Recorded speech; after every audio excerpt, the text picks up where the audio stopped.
So, to order, tonight's a workshop format. We do have a short consent agenda. Would anybody like one of the two items? If not, I take a motion. Move consent. Second. All right, this is a roll call vote. Etcher, Aye. Martin, Aye. Barton, Aye. Nelson, Aye. Beatty Hanson, Aye. Corriere. Aye. Consent agenda has been approved. Meat of the meeting tonight is item number 3, which is the Plan 2040 update. This discussion will be led by Kelly Diekman, and so I'll turn it over to him. All right. Good evening, Council. Thank you for the workshop tonight in a little different setting. We have Marty Schukert from RDG here as the principal at the firm that's been responsible for a lot of the work on doing the scenario evaluation. He's going to be the bulk of the presentation. Go ahead, Justin, and the outline. But I want to start with just a little background, just to remember why we're here. So back in April, we discussed where the direction of the Ames Plan 2040 was going to go next. We had been working on community outreach for 3 months at that point, and we have not formulated a plan. We haven't said what our priorities, our vision for the community are. We've had a lot of discussion about where growth could be, and then we did arrive at a conclusion that we wanted to plan for a target population of about 15,000 people. Now, where 15,000 people go and how they are put into the community, that's what the plan will ultimately be about. But to help guide that discussion, Council asked for 4 distinct scenarios to be developed.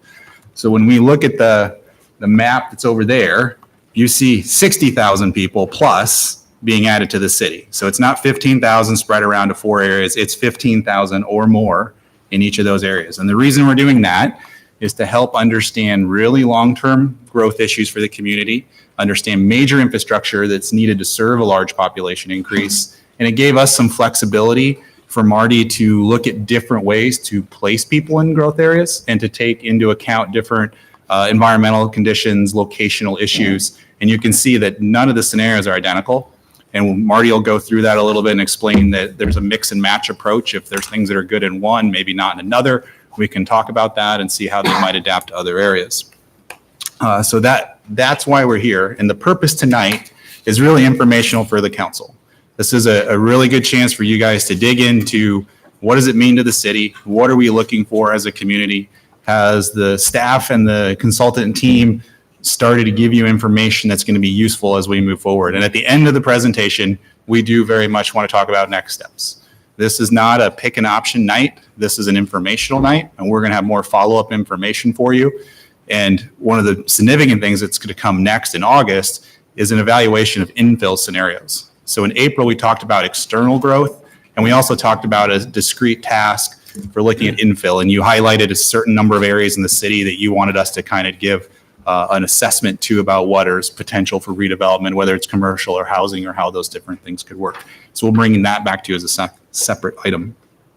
So as we go through this tonight, we really want to learn from you what your ideas are, what your interests are. Starting to think through this, we're going to talk a little bit about costs. We'll be able to get more information for you as we move forward with this. We're trying to understand what community needs are, both commercial and housing wise. Well, how are we trying to address the input we've received so far about what the community aspires to be? And that's just through that public engagement piece this spring. We haven't done anything else with that since then. Start to think about neighborhoods, community character. These plans don't tell you what things look like. They tell you how many people will be there and whether you can serve it. So there's more to a land use plan than just there will be this many housing units in this square mile. And these things will all have to be concepts that you're not going to answer tonight, but we want to make sure you're starting to think about that because that's going to be really critical as we move into those later steps and you start to formulate the plan and what expectations are. So with that, that's the background. That's what we're trying to do. So my first question is, are there questions about what we're trying to do tonight? So I have one, and I don't know if it's Kelly or Marty question. So I love the material. I think this is going to be a very exciting evening and good discussion. But it seems like it'd be helpful if you could give us just a couple sentences about how we should think about infill. So have you even started sketching out numbers of what potentially we could add reasonably within our existing footprint. Yeah. It just seems like that should, even at a high level, if you could just touch base on that before we start thinking about adding to the footprint. Right. Do you want to take that, or do you want? Well, I have spent no time on it because we haven't, Marty, I know, has started the task, but as staff and consultant team, we haven't. So maybe Marty has a little more information for you, but we haven't, that wasn't the first task. This was 1A, that was 1B. Okay. Yeah.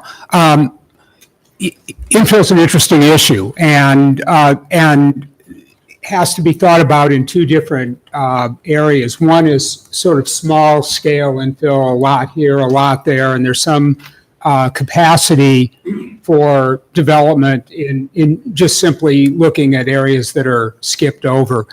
The other involves larger scale areas. A great example of that is the state nursery, although we've included that in one of the growth areas because it's of a scale that, number one, doesn't require redevelopment, and number two, fits with what we've called the South A development option. But there are other possibilities. One area of significant interest is south of Lincoln Way, east of Duff, out of the floodplain that could over time develop in a different way. The areas that are identified in the Lincoln Way study are possible population centers. There are several other areas that we're going to be looking at.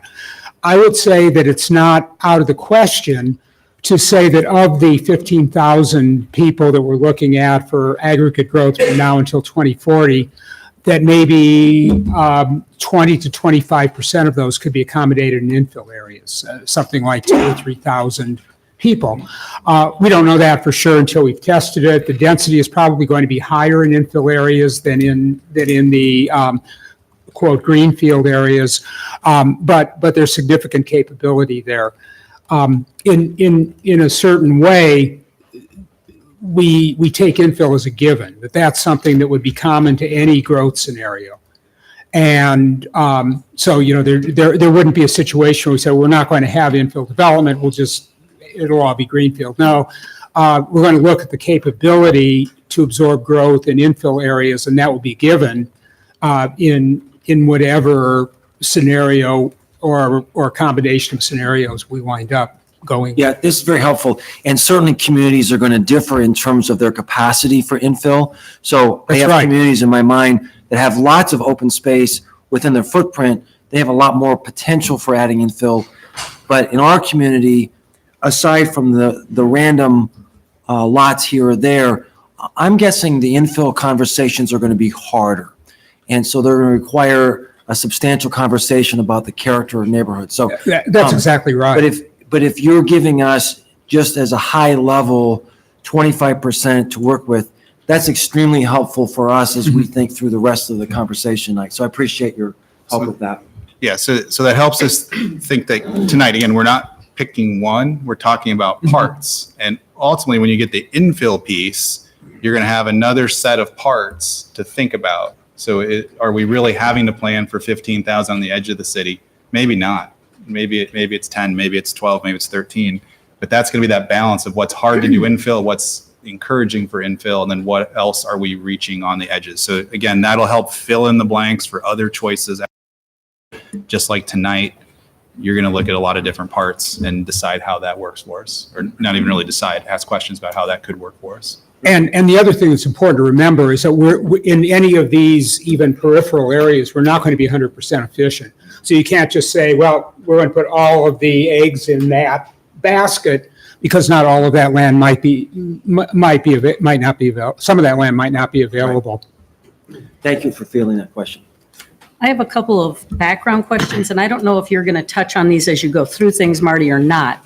The first is, we see in these maps percentages that are allotted to different types of development. Mm-hmm. How did you arrive at those? Was that just guesstimating? Years of experience. No, it's they're really. That's a good question. We'll talk a little bit about how we got to those density thresholds, first of all.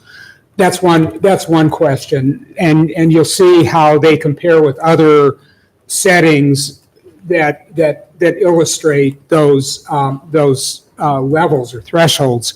The other is, why would you put one thing in one place and another thing in another place? And that gets into kind of an overall idea of land use planning. So you'll tend to put higher density development if we're thinking about a planned community, a Somerset, for example, a higher density of development in the center of an area with lower density around the periphery. And you'll see in one of the examples, or a couple of the examples that are more kind of village-like, you'll see that. Other places where you look at adjacent land uses that are more, what I would think of as being incremental issues, and you'd say, well, this is single family, we'll put single family next to that, or at least some transitional use. So these things are kind of based on those kinds of judgments about either the vision for a certain kind of development or what the context is. Keep in mind, though, that these are very rough diagrams of a certain kind of development, and where things are is really not as important as what the quantities might be and what the overall density might be. So a detailed plan for any one of these may wind up looking very different from this. So this is kind of a quick shot at if we're putting 15,000 people, given the context, what's a reasonable way to accommodate those? Where might those be? What are the sizes of the bubbles and so forth? But it is by no means developed to the point where you would say, well, why did you put that street there or this street in some other? Back in March, we saw some of the emerging. To what extent was that rolled into the development of these scenarios? Well, to a great extent, but they're really sort of criteria to evaluate more than anything. So, as an example, sustainability is obviously a key priority. One of the ways that you measure sustainability is going to be in a measure like vehicle miles traveled.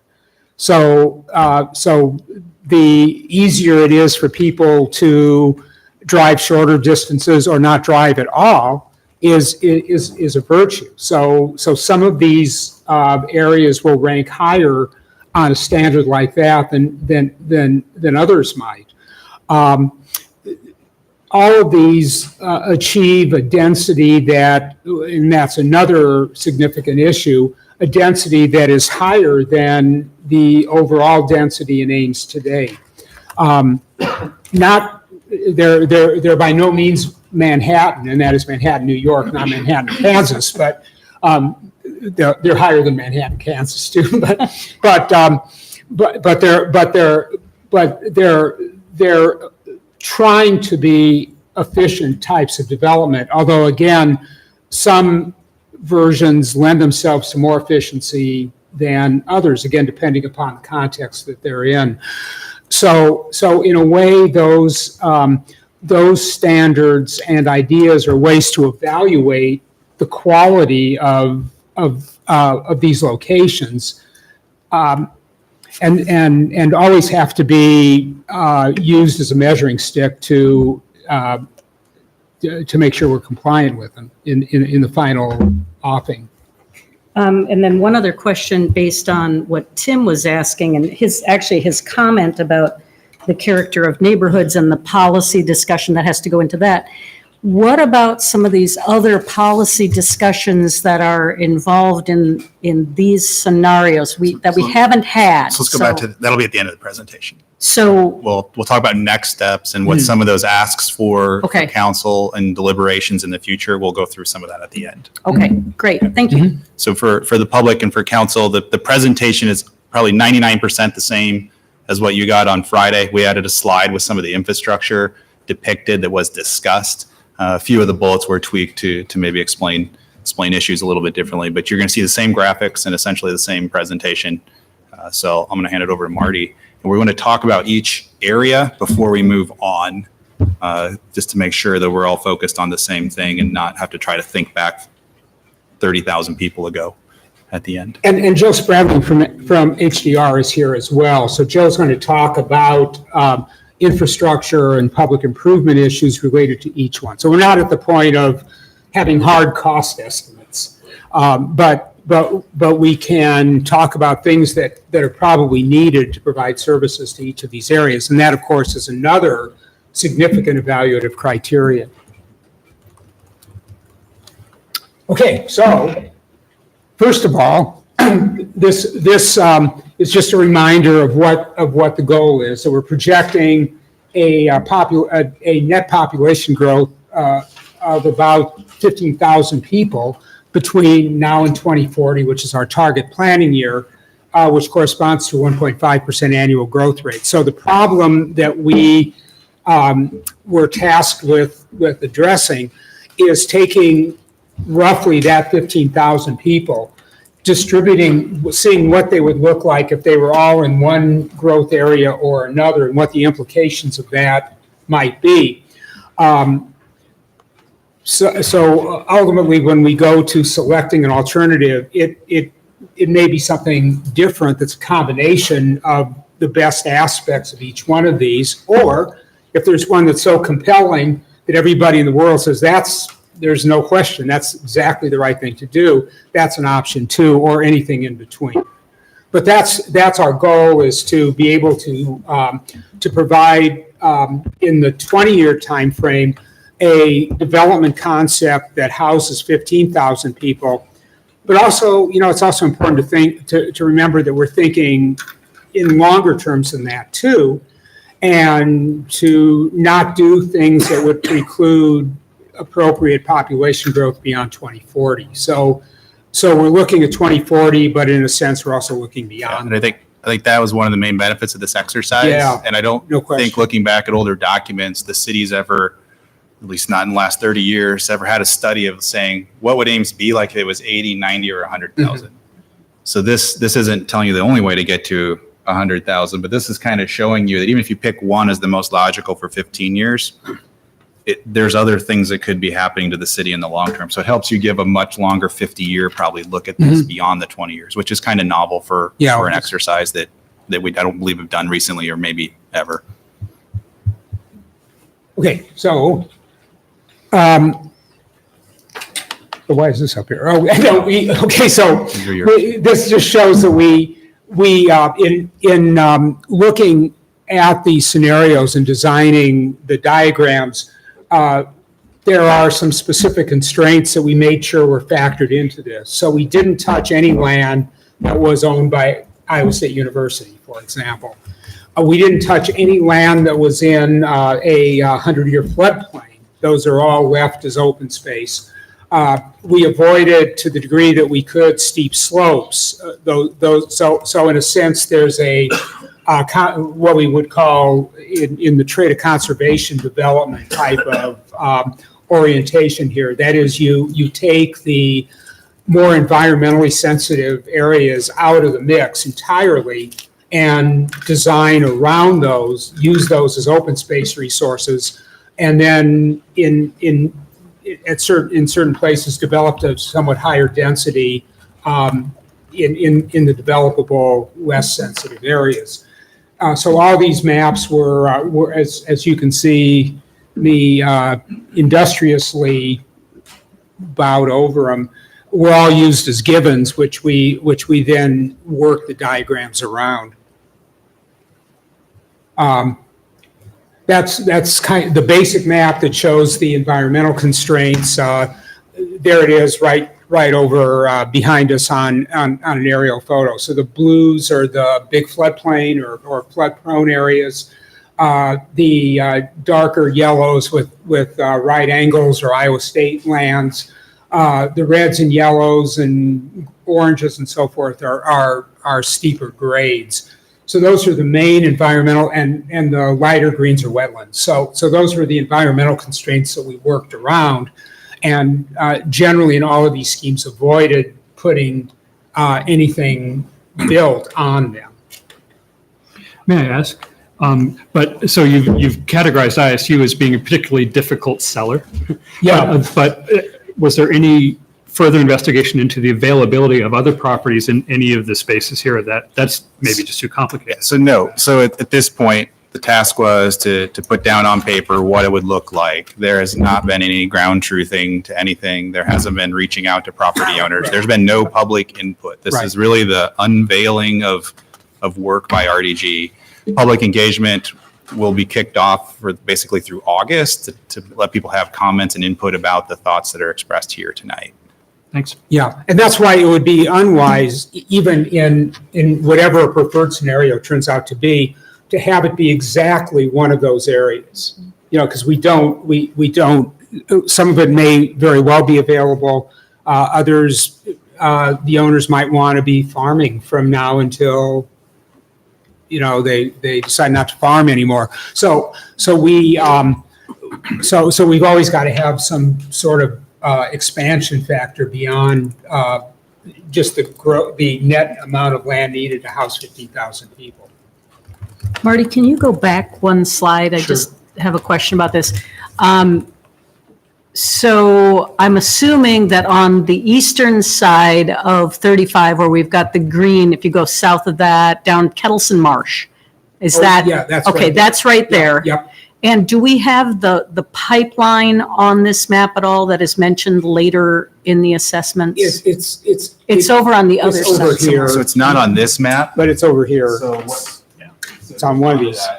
You can see the outline of it Yeah. on the aerial. Okay. So you can see, if you look at an aerial photo, you can very clearly see this swath of land that's different than row crop.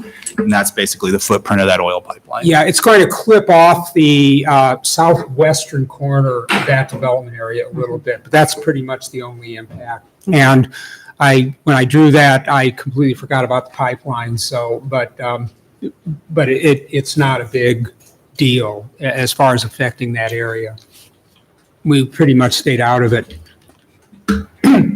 So there are our expansion areas. One note, we did not do a scheme for South Expansion B.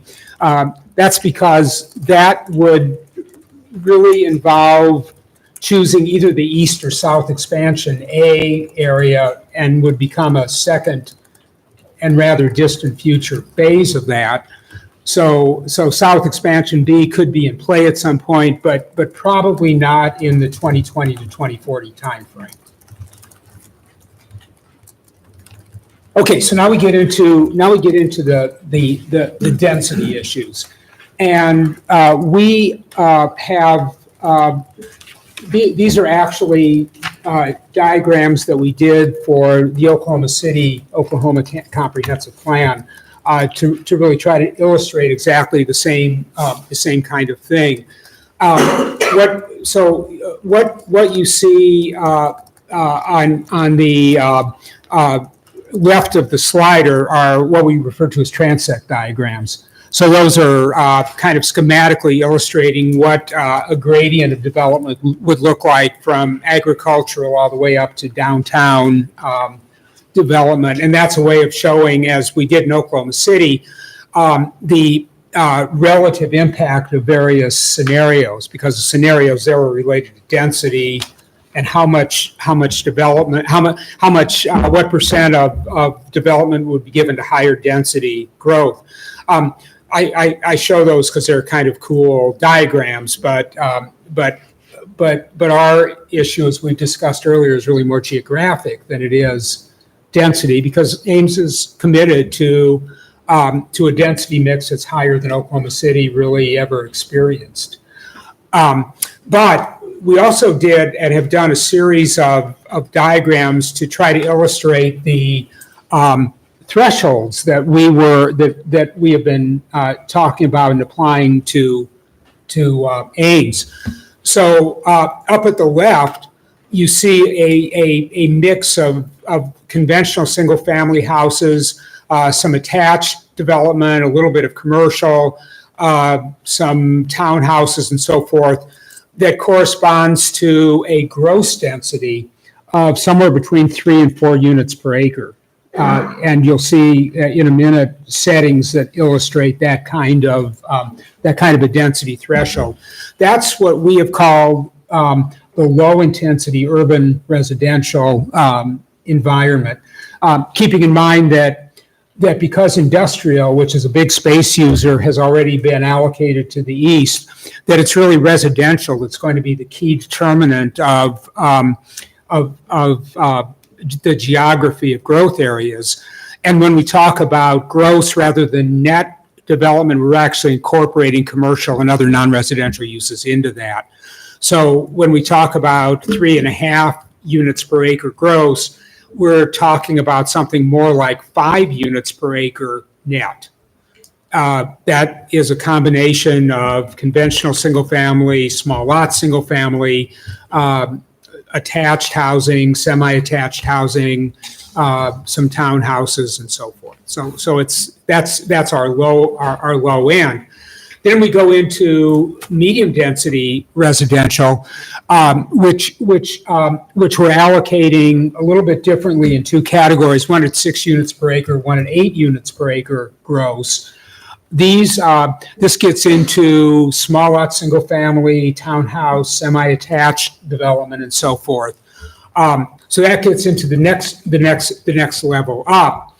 When we talk about high density or mixed use, again, here we're not really talking necessarily about incredibly high density development. That can get into a net density of 30 to 40 units per acre and above, but rather a range that goes from about 10 to 16 units per acre gross.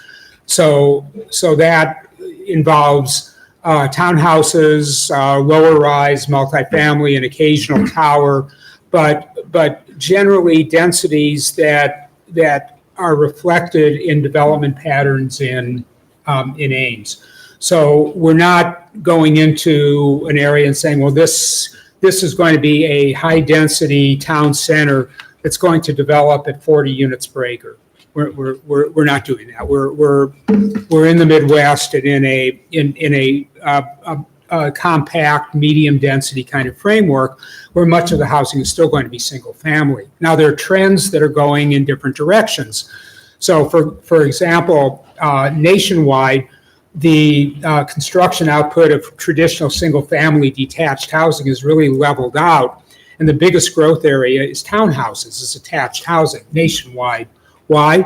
Because it's a lot less expensive to build a townhouse, and that's a big deal for new young households who are getting to be the bulk of the owner occupancy market.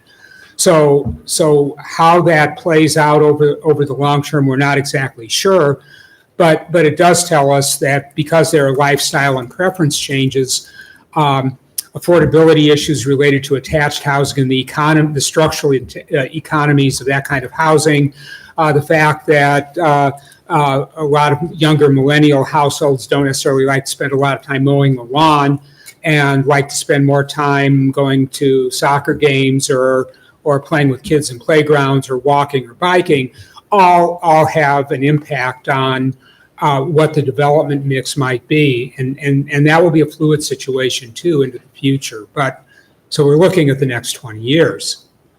One question. Forgive me, but I kind of didn't get this. Can you explain again the difference between the gross number and the net number? Sure. Yeah. Gross number is you take a square mile of property and that's got residential in it, it's got some commercial in it, it's got streets, it's got open space. The number of people in that square mile divided by 640 will give you the gross density per acre, or the number of units. So it's over the entire footprint? That's right. Okay. Whereas net density is only looking at, say, a residential block. The residential lots? Yeah. Okay, thank you. And so just to give you a little context, for our current land use policy plan, we kind of have 2 different density goals. There's a general goal that we average 5 units per acre across the city over many years of development. Not that any one project has to do that. But then we do have 2 minimum density requirements for every project. So for a single family, and we measure it all on net. So we have a 3.75 net requirement for single family or single family attached homes. And then if you're doing medium density, it's 10 as your net. So it's a little different vocabulary, but for large planning purposes, the gross works well. And that's why we're trying to give you these these graphics to help you give context to what translates to net in reality. Yeah, so it's a very gross formula to take, if you take the gross density divided by 0.75, you'll get the net density. Because about 25% of the land is used for non-residential streets, parks, commercial, What was that number? about 25%. No, sorry, I Oh. meant gross So, divided by. okay, so if you take the gross density, divide by 0.75, not multiply by, but divide by 0.75, I get net. you'll get the net approximately, just as a rule of thumb. So here are some examples to kind of illustrate what different things look like. So in Northridge, Northridge being north of Bloomington and This is Northridge, not Northridge Heights. Oh, okay. Northridge Heights is on the next slide. Next one, okay. So this is Northridge was developed in the 90s. 90s. For the most part. Yeah, so this is kind of conventional large lot or conventional lot, single family. Generally, this produces gross density of a little over 2 units per acre. Generally, if you look at we've done this for Omaha. If you look at suburban West Omaha as an example, and took an absolute gross figure of population housed there by square miles or acreage, you'll get about 2.3. So that includes everything: apartments, parks, large lots, single family, small lots, single family, everything like that. So Northridge is about 2 units per acre, and that's kind of in the range of what was conventional single family development. Wauwatosa is an interesting one. Wauwatosa, Wisconsin is a first-tier suburb of Milwaukee. So its eastern edge is across the street from Milwaukee. So it's kind of like it'd be a little bit like Old Town Ames, or a little bit like Valley Center in West Des Moines. That kind of area. This particular area is a very hot neighborhood with young families. And it generates a gross density, it's all single family, of 6.75 units per acre, a net of about 9 units per acre. So that is for single family detached is very high density, almost a townhouse density. Towns at Little Italy, right below here, is actually a single family project. It's in Omaha. It's a single family project on the south edge of downtown that are alley loaded, small lots, semi-attached single family joined at the garages. That generates a 12 unit per acre gross density, or about 16 net. So it shows that you can have what we would consider to be a relatively high density project and have it be entirely single family, which is kind of an interesting thing. At Stapleton, as you probably know, was the effectively new town built on the site of the old Stapleton Airport in Denver, and it has been the primary development area within the city of Denver. This part of Stapleton, which is small lot, largely detached and attached single family, and some townhouses, is about 11 units per acre.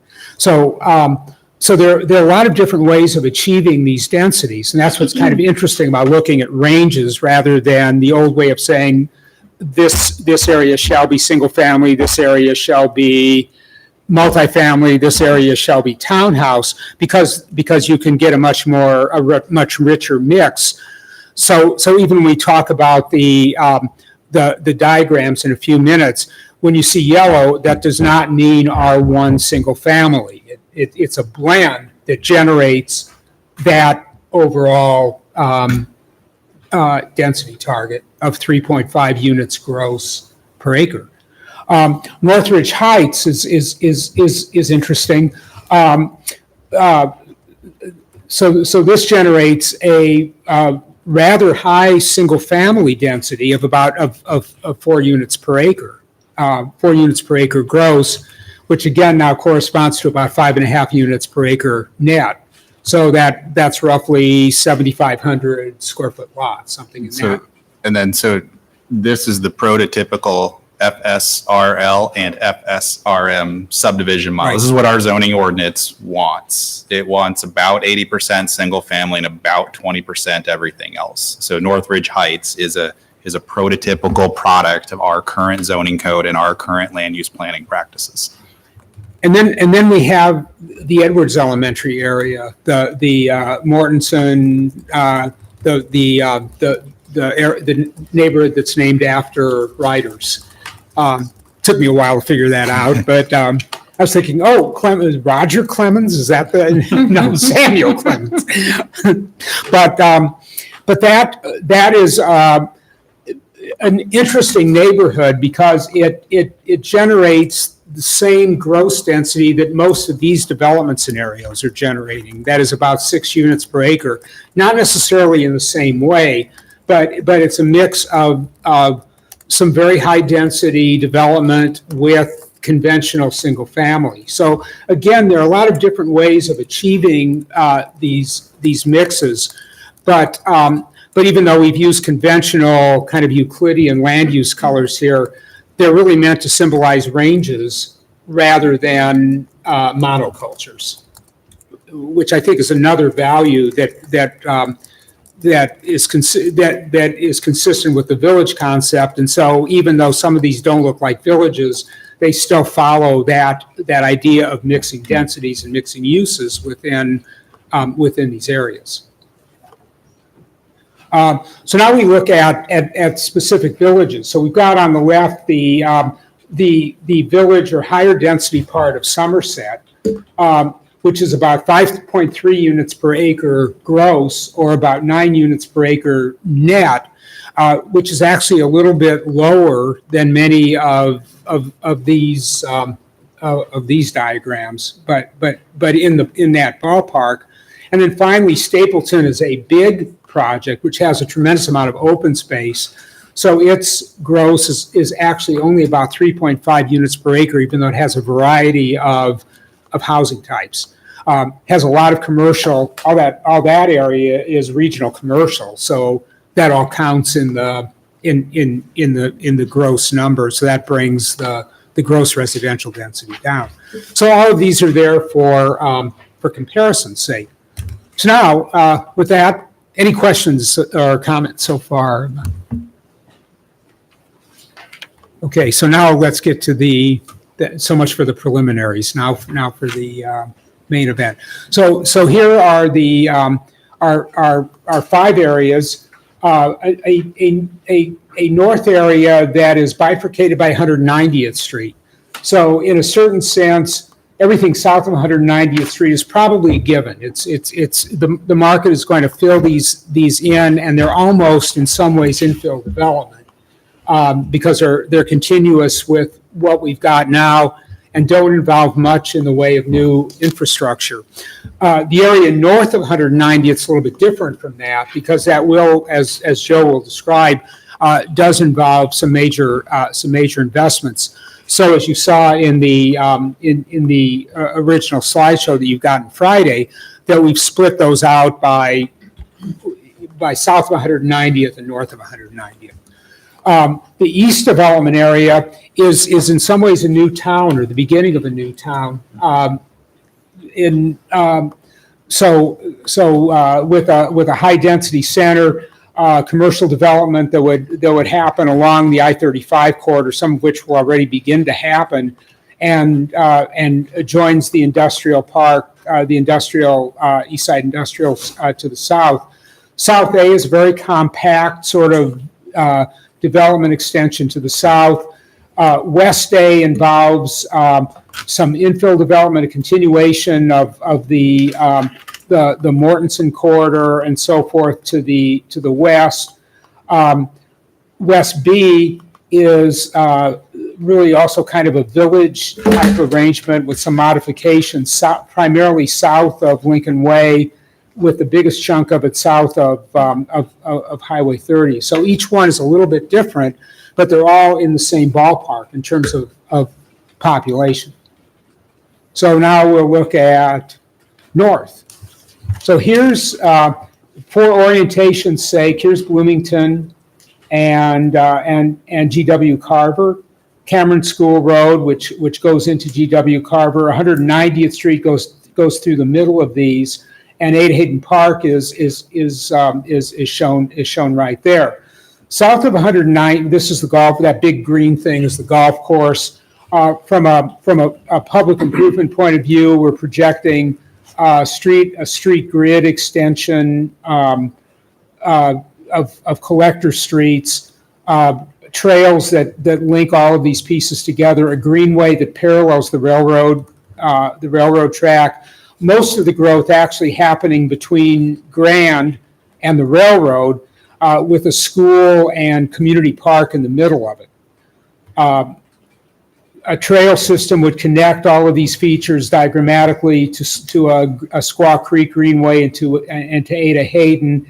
And there is some development, although on the west side of the railroad, with an opportunity for growth between GW Carver and Squaw Creek. So again, we take almost everything south of 190th as being kind of a given. It's shown as mostly lower density because that's the pattern of development there.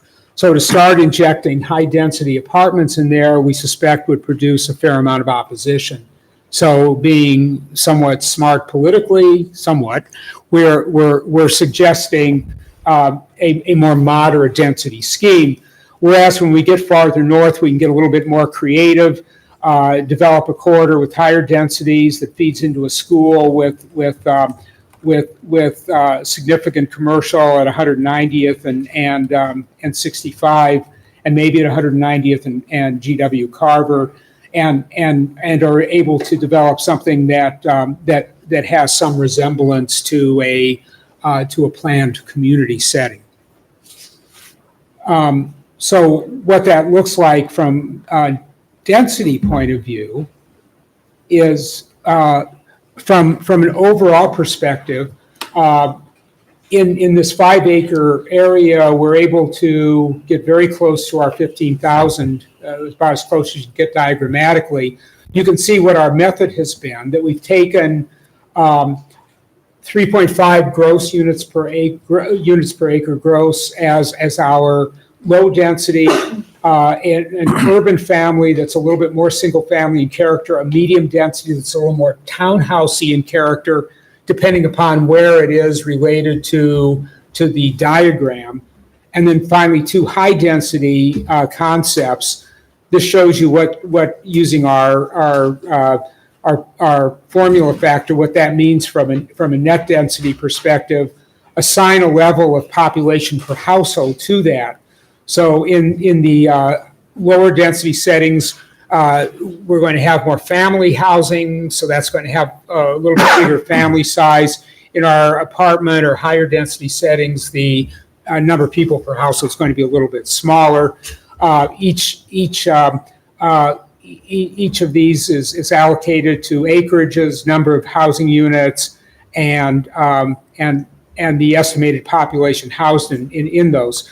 So as you'll see in the north growth area, we're projecting that just a little bit under 50% of the population growth will be in these lower density pods, which is pretty consistent with what we're seeing again on a nationwide scale. Overall gross density is 5 units per acre, which is not far off of Somerset. A little bit less than that because the south part of this growth area is a little bit lower density because we're continuing current trends. People per square mile about 8,300 to 8,400 per square mile.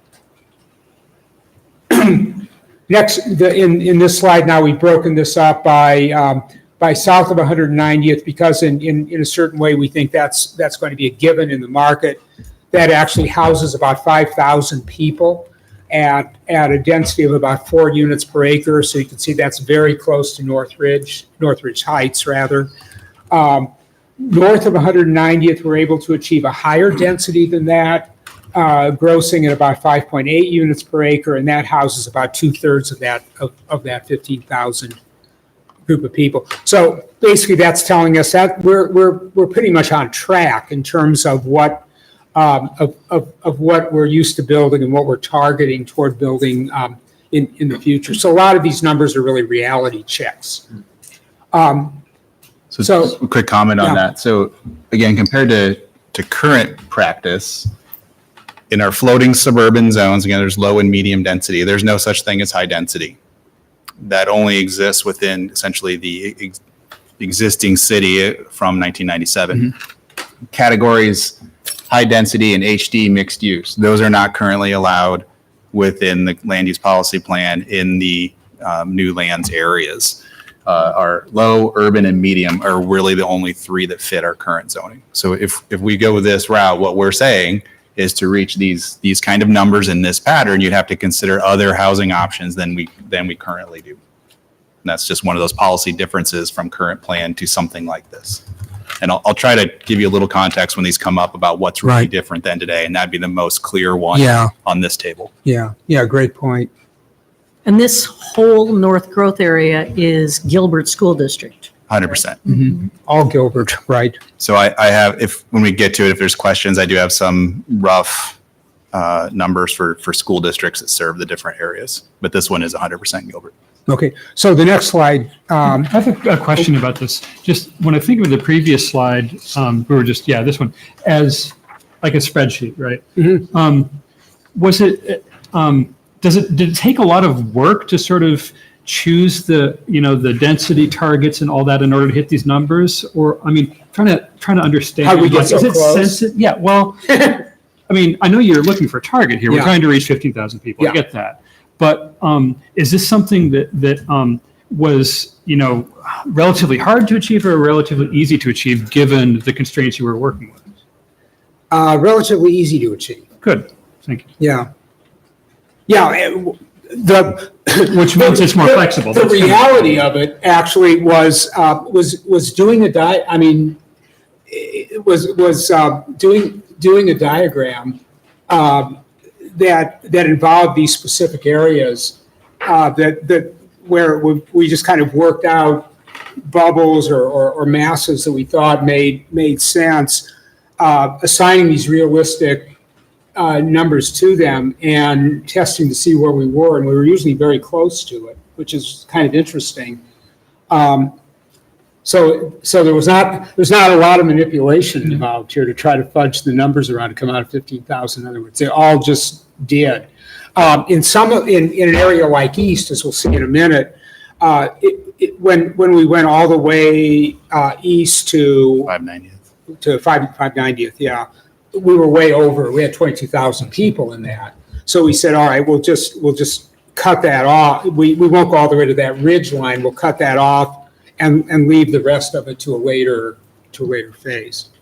So it was, there were some cases where we subtracted, some cases where we added a couple of development areas, but it all fit within the overall framework that we were looking at. Thanks. Yeah. So I will quickly talk about the good attributes, the green things. Joe's going to talk about being, we stick the engineers with this. Thanks, Marty. I appreciate that. Problems. So right now, everything south of 190th is within the land use plan currently. The expectation is that will develop in the reasonable future. The North Growth area has good access to Ada Hayden, which is a wonderful asset. It has good potential trail links. It's probably most responsive to existing market forces. It's where a lot of the builders have told us they want to build. It reinforces the North Grand commercial, which is good. We have an interesting area east of Grand and north of 190th that's pretty environmentally sensitive and challenged, and there may be some consideration for some sort of a special zone, but it should not develop in conventional urban development. We don't know what that means, but it's just an observation. Most of the urban stuff would be on the west side of 65. So now we get to the cautionary note. So Joe, take it away. Sure. Yeah. And Marty alluded to some of this earlier, but if you direct your attention back to the display board over here, I guess kind of looking at this from a high level, kind of first cut at the infrastructure part of this. From a transportation perspective, this area kind of hangs out by itself. There's really not good connectivity to a regional network other than US 69, which is kind of on the east side of that growth area. But it doesn't have good connectivity to I-35, which is farther east, or US 30 to the south. So because of that lack of connectivity, we feel like that's going to put quite a bit of pressure on the local existing network, especially to the south. And I kind of listed on the slide there which streets we're particularly concerned with. But because of that lack of connectivity, it's going to really push a lot of that traffic down in the local system. And I think what that's really going to do, if you see a lot of growth to the north of 190th Street, which is kind of bisecting that growth area right there, that's really going to drive the need for a new interchange off of I-35 at East Riverside Road. So I know that's been in the long-range transportation plan for some time as an illustrative project, but we do feel like with all that growth to the north, that will really drive that need for that new interchange. From a utilities perspective, as Marty said before, kind of south of 190th, that's all really planned growth, and that's can be served by a lot of the existing infrastructure in the area. But again, as you start moving north of 190th, that's really where it's going to start driving the need for some major sewer trunk line investment.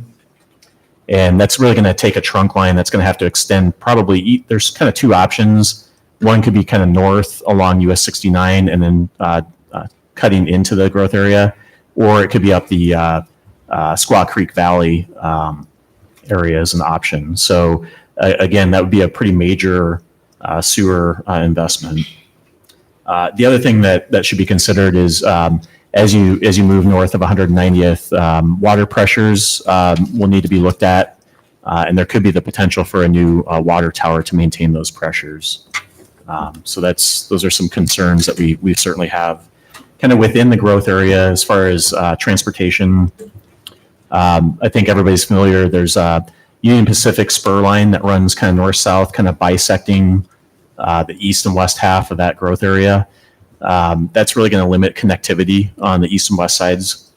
And really, if you see a lot of concentrated growth in that area, we're really probably looking at a grade separation of the crossing at 190th Street. So definitely another consideration on the transportation side, but in the local network. So we've been talking about the pressure on Grant and Hyde for some time. We're very sensitive to this because of the pressure that's there already. Sure. And as we go through this process, there's a lot that appeals to me about northern growth. The part that really concerns me is the pressure on Grant and Hyde. Those are in my ward. I mean, there's a lot of unexpected pressure there now. We'd be looking at doing something else potentially with those roads. I mean, that's really going to change those neighborhoods. Right. So I think one thing we don't have that we will work on before you make decisions is we will look at this through a traffic model and give you some sense of the change in vehicles on a roadway. So we're not going to get into total intersection operations, but if there's 4,000 cars today, we'll be able to tell you there's 10,000 in the future under this scenario and give you some idea what that means. Mm-hmm. But if you're asking, would Hyde need to be widened? That's what that step would tell you. Is there another route? No. Yeah. There's GW Carver, there's Hyde, and there's Highway 69. Yep. And when Marty was playing around with this area, he started on the west side with GW Carver. And as we started to talk through what are the limitations from transportation, we pushed Marty to redo it on the east side of the tracks because it did have better access to Highway 69 because the tracks are going to be an impediment. So We looked at both sides of the tracks. We landed on showing this version because we thought it, to the extent it can, it addressed transportation as well as it could. But there's not going to be a good transportation option for development in this direction. Yeah, and also the golf course is a real, I mean, the Yeah, railroad because- is one obstacle, the golf course is But another. we assume the golf There's course just- stays. Stays, there's just no way to get through there. The one thing that's really timely too is you're just undertaking a long-range transportation plan update.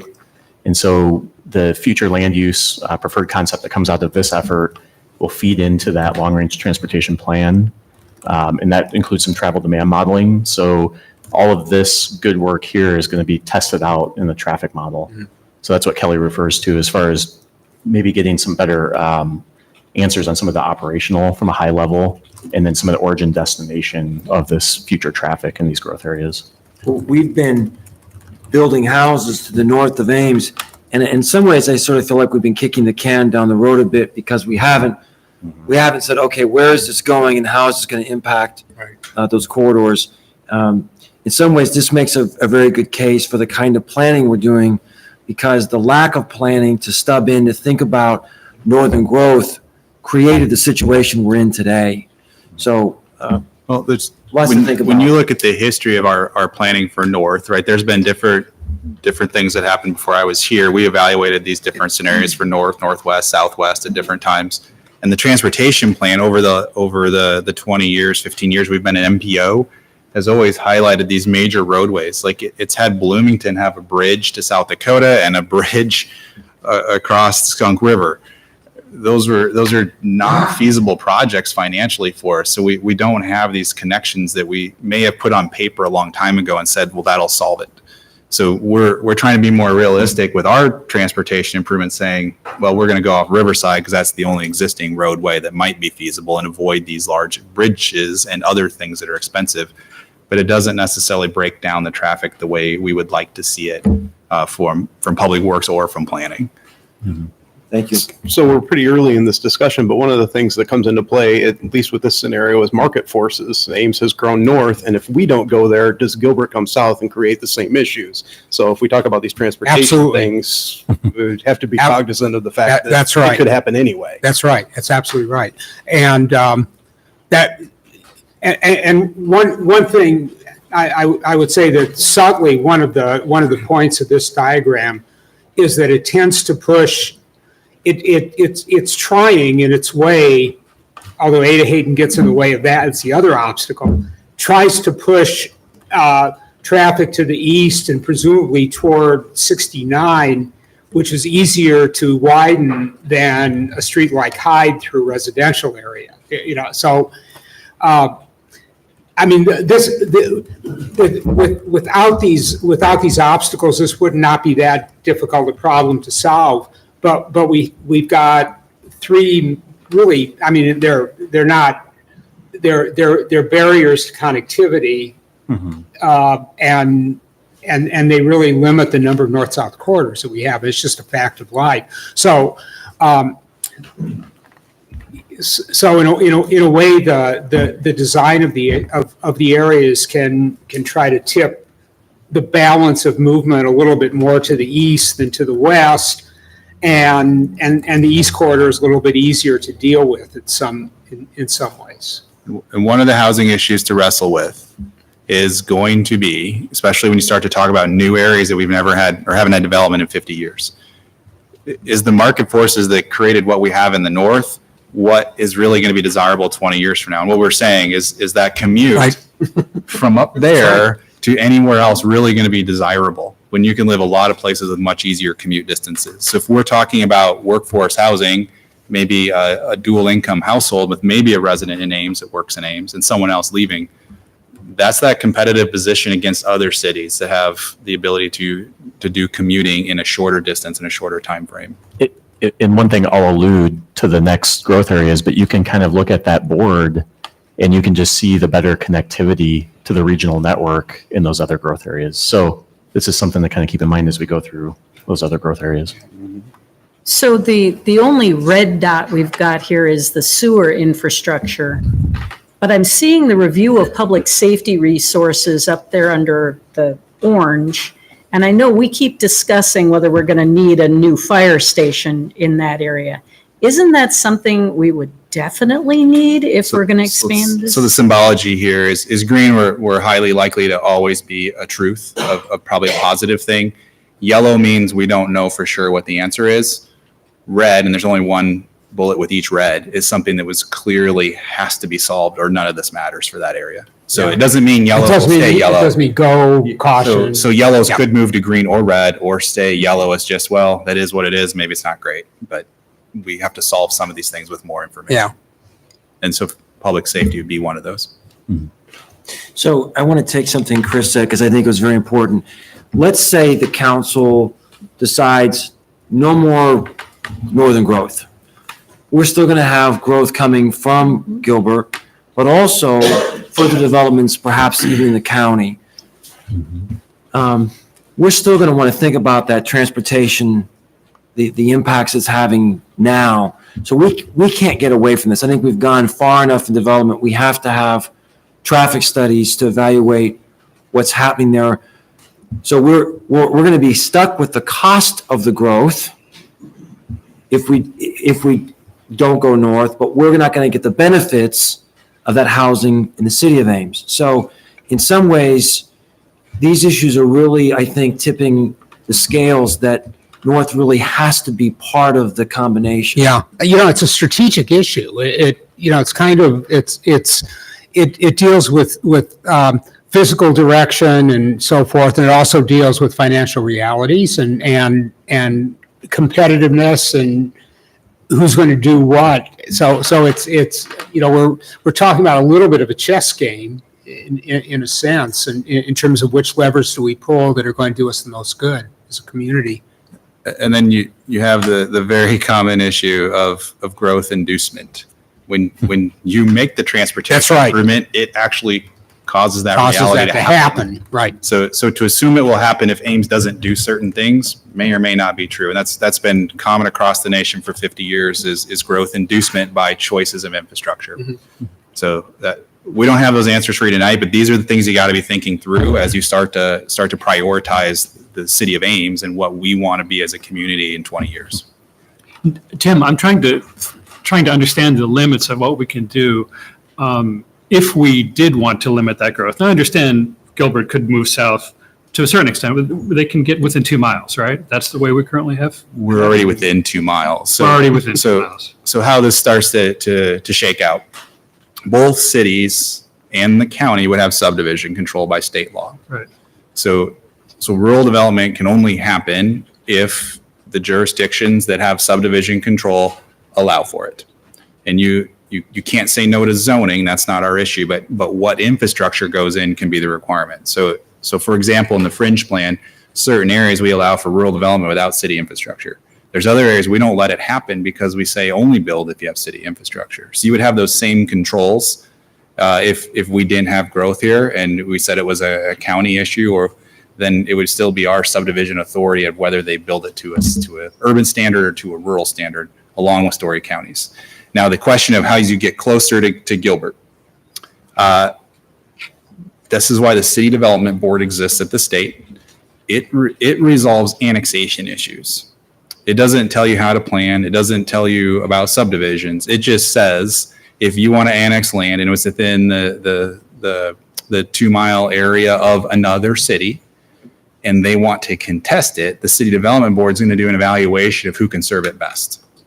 And as you go and start to shrink these distances, it doesn't necessarily stop halfway. It doesn't mean a mile for City of Ames and a mile for Gilbert. We might grow further north, or in theory, if they had the capacity, they could grow further south towards us.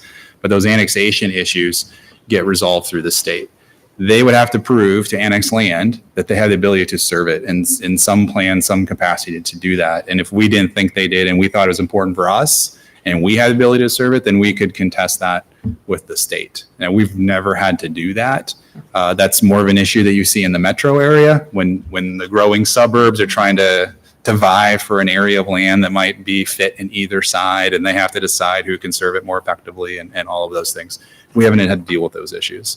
And I don't know that with Gilbert and their size and their capacity, how much ability they really have to grow quickly. That's not something we've had a conversation about. I don't know really what their aspirations are beyond what they have the capacity to serve right now.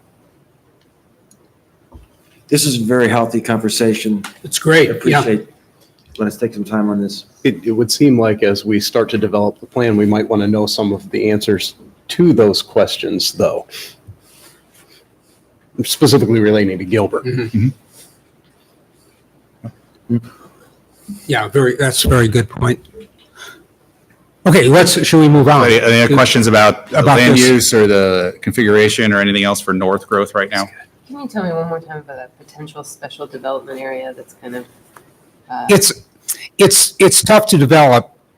It's got a lot of topography. It's hard to service.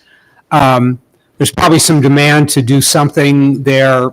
So right now, we're just identifying it as something that we probably need to think of a policy for. Okay. But that policy is probably not conventional urban development. okay.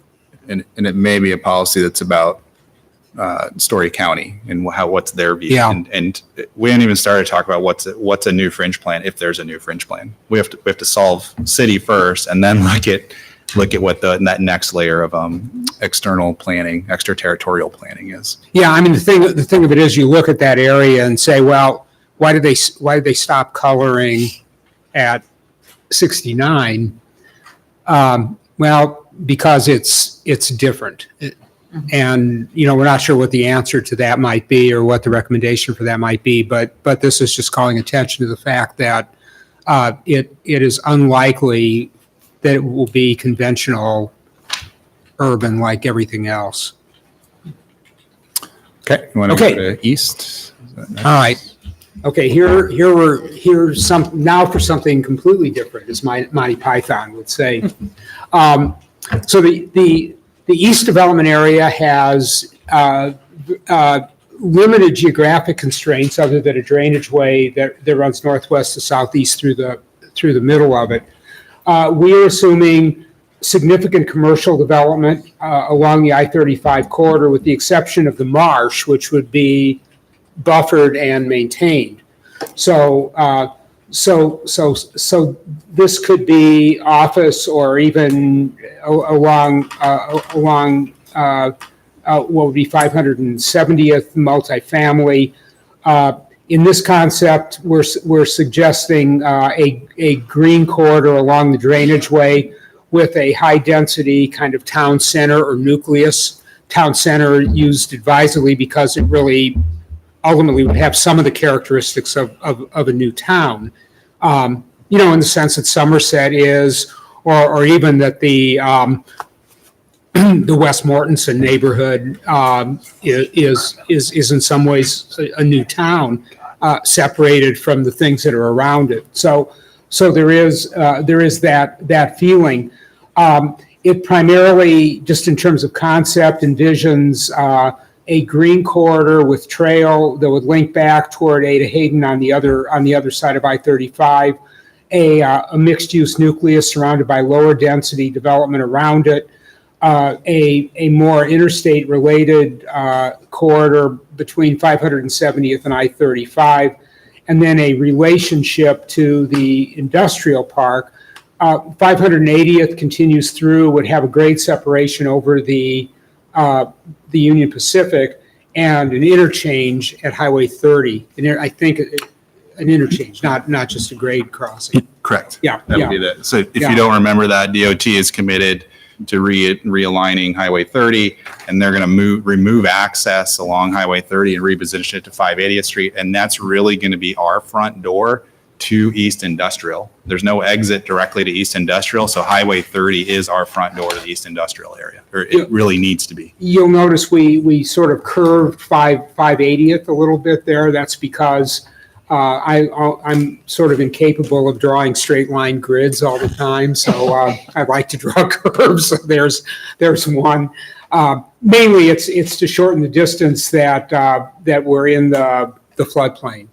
So by doing this kind of little jog, it means that becomes a functional rather than a dysfunctional corridor that doesn't have development along it. So that's kind of the sense of that. This houses, as you'll see in a minute, about 15,000 people, and then it has a growth potential that's extended out to a ridge line. So we're assuming that this is a practical limit to the urban services area that would be sewered in a way that Joe will describe in a minute. And one other thing, Marty, to point about before we move off the slide, that to really, see the full growth potential of this area and provide that connectivity, we're looking at a new I-35 interchange. And that so happens to be East Riverside Road. Yeah, that's even more important for the east than for the north, but I mean, it's just absolutely critical for the east. Right. When you consider that there'd be 15,000 people here in an initial phase and then up to, 22,000 at full capacity, full build out. And don't forget, the unique piece here is the regional commercial. So Right. there's no other plan that has 200 acres of large format regional Right. commercial associated with it. So that's a huge driver of traffic as well, which we all know from the discussion of the regional mall and the ongoing discussions with the Elwell company about developing that area. So, so as this plan could be refined, there is potential to expand to the east if the regional commercial area should be bigger. Something like that. So there's flexibility there Absolutely. to adjust Yeah, that. absolutely right. So we've actually worked out a growth pattern for, there's a whole calculation that fills in those areas with color. Kelly, Kettleson Marsh, should we think about this as an environmentally sensitive area that has value for protecting certain attributes there? Or is it land that the county got, maybe it was donated to them and isn't necessarily, it's park area, but isn't not necessarily environmentally sensitive area? How should we think about Kettleson Marsh? Well, I would default a little bit to the county's view of their resource, but our current zoning overlay does recognize it as an environmental resource and has extra protection for buffering from it to ensure there's not stormwater, light pollution, and other things that would kind of undermine the quality of the area. So we would assume those kinds of buffering would likely be effective And it with is any of these largely land use wetlands. patterns. I mean, Yeah. it It serves as a wetland Yeah. area. Okay, thank you. yeah. So it's not likely to go away. It has an ecological value to it. I think that's just important. We sort of know that that's sort of off limits right now, so, I don't believe that we would show a plan that says that's going away. Okay. thank you. Right, yeah. And although we haven't shown it, but it occurs to me that one could also postulate a pedestrian crossing over the interstate at some point there into the USDA area. But we haven't shown that here.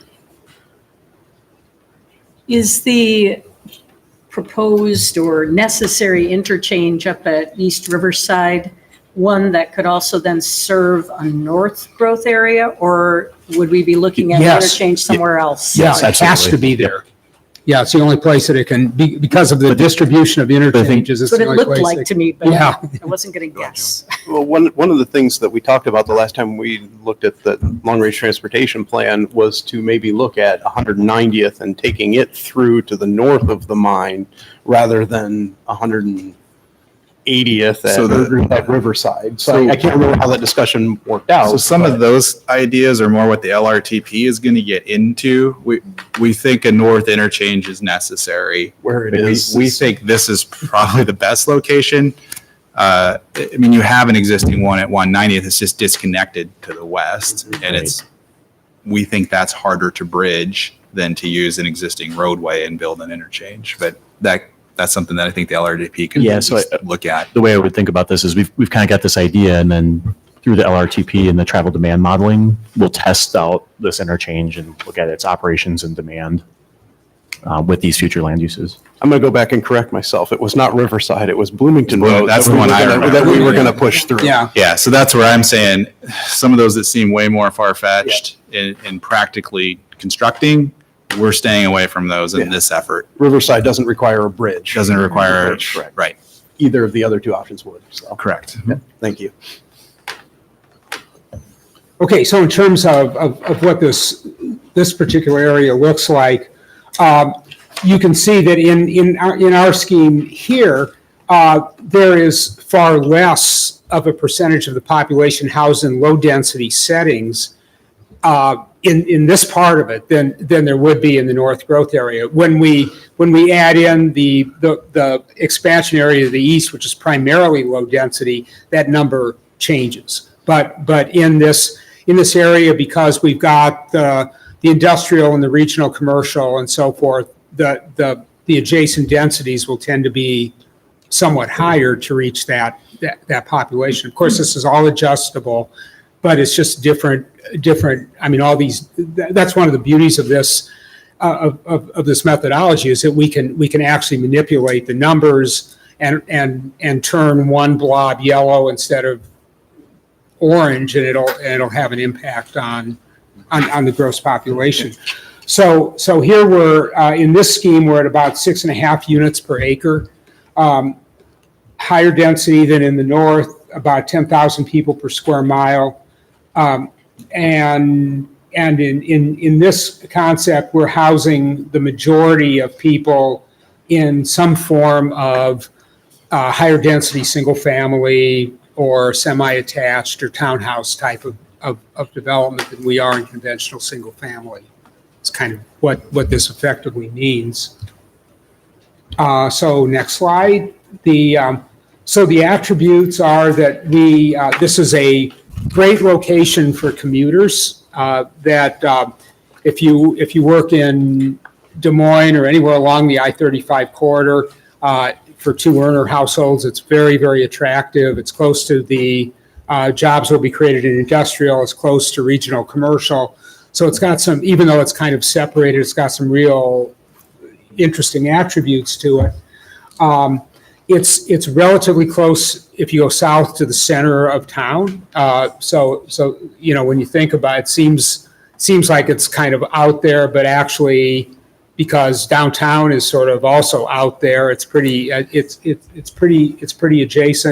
It has very little impact on the city's internal traffic system, unlike the north growth area. It provides room for future growth with very little expectation of opposition, because it's basically new development. But its major, besides infrastructure, which she'll describe, its major negative attribute is that it's literally plowing new ground. It's not an area that has a residential market right now. So residential developers, being relatively conservative people and building where the market is telling them to build, are going to find this to be a greater stretch for them. But it might also be, it might take that commercial project existing to be the spark for the interest in the area. Yeah. I think that's what makes it different than everywhere else, Yeah. is the regional commercial, which then starts to look very familiar to many places across central Iowa. When you add that in as an existing or planned use, then it starts to make sense in a formula for a developer to look at. Yeah, so you think about the Delaware corridor in Ankeny, for example. Yep, a lot of areas where highway access is important, with the commercial piece leading to it. So it's very conventional. The density is higher here, but the backbone, the skeleton is extremely conventional in how you get to it. Joe? So I mean, from an infrastructure standpoint, we've covered the new interchange at I-35.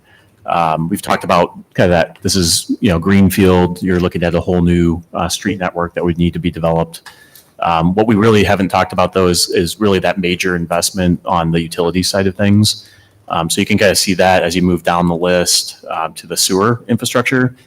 And what we're looking at, I don't know if you want to go back to the map, but really with the size of area that this is and the needs for service, we'd really be looking at an all-new sanitary sewer trunk line that would need to run south out of this area and through the East Industrial Park area. So it's a major investment, kind of front-end investment to provide service to this area with sanitary sewer. So that's definitely one of the bigger impediments to growth in this area.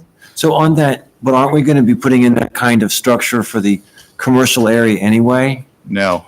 So this is the sad part about this. So There's sad news? there's sad news. Yeah. All right. So based on, let's say, planned sewer extensions, you have one for the East Industrial area on Lincoln Way. and we've discussed bringing sewer from Dayton over to the commercial. Downstream from both of those extensions is a constraint. You can't even serve the full development of East, depending on the user, you can't even serve the full development of East Industrial with that planned extension. If it's low users, then maybe. So to add anything substantial beyond the commercial or industrial, we know another trunk line is needed to do that. And this would be a trunk line all the way down to the wastewater treatment plant. Yep. So it's a very large capital investment. And then it supports a lot of development after you do it. Right. And it strikes me that the north and the east growth areas are a sort of a natural pair compared to the other growth areas, because you have that sewer trunk in either case.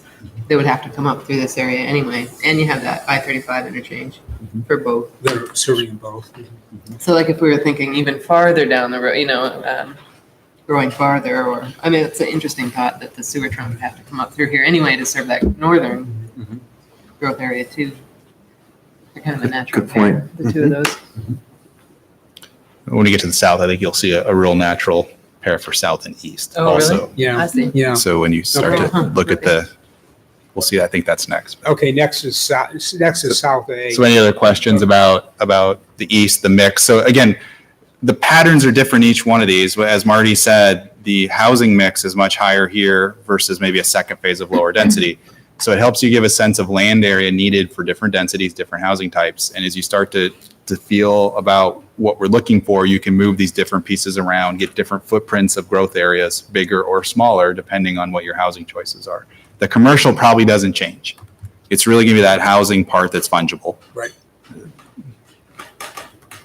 So south, I think, is where we're South, headed. yeah. But this is the favorite one in the office. So, yeah. So we're going south of the of the South Ames. I don't know what the neighborhood is exactly. Tea Garden area. Tea Garden, okay. It's a drainage area. Yeah, which is a lovely neighborhood. I mean, it's really It is. it's really it has a very nice feeling to it, and so what we're suggesting here is actually a parkway street that would connect to South Duff, go through the middle of the state nursery site, which would be developed basically at medium density, come through as a parkway along with trail along the edge of it, and then become the main street of really a true village. So 265th and our parkway becomes the main crossroads with a higher density node around it, medium density around that, lower density around that. This would connect to another essential project, which would be a new interchange at 260th Street, where the good news there is that the bridge is built. There's an overpass bridge over I-35 that was recently built by the Iowa DOT as part of the roadway expansion there. Yeah. Yeah, so it's building ramps. It's a little bit easier than a full interchange. Comes right into our wonderful little town center. And this whole thing is really nicely connected by trails back up to Billy Sunday Park and under Highway 30 and then over to 16th Street. So it has kind of interesting connectivity. We looked a little bit at connecting that into the Dayton interchange. The transportation folks said that is a big enough mess with the trucks there that it doesn't need any more help. So we didn't do that. But it's a very tight little scheme that has the interesting attribute of really being very close to the airport, very close to the research park, and really and having with an interchange great connections to I-35, so it becomes a good commuter destination as well. We have a school located in the Tea Garden area, and it is aesthetically, I guess, sort of a very pleasing little diagram. So you mentioned there's a school in the area. Is all of this in the Ames School District? Yes. Most of it is. Most of it. So 265th is the dividing line. Okay. So a big chunk of it is in the Ames district and a little bit's in Ballard. And I guess I'm going to take a half step backwards. What's the school district in the east So in area? the east, surprisingly, part of it is in the Ames district and the rest is in the Nevada school district. So there's about, off the top of my head, it's about a quarter mile, maybe a half mile along 13th Street north and over, and that's Ames. And then the bulk of it is Nevada. So statistics, this is the highest density of the options, achieving about 7 units per, gross density of about 7 units per acre. Of course, that can be adjusted too. But the diagram it's actually oddly enough exactly 1,000 acres. So Jane Smiley would be happy. And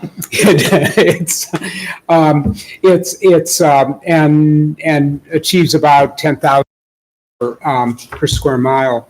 So in this case, about a third of our population is in higher density settings, 2/3 in some form of lower medium density housing. But again, this particular diagram assumes that more conventional detached is really going to be a minority type of solution, and a lot of the market is going to be in some form of higher density single family or urban family setting.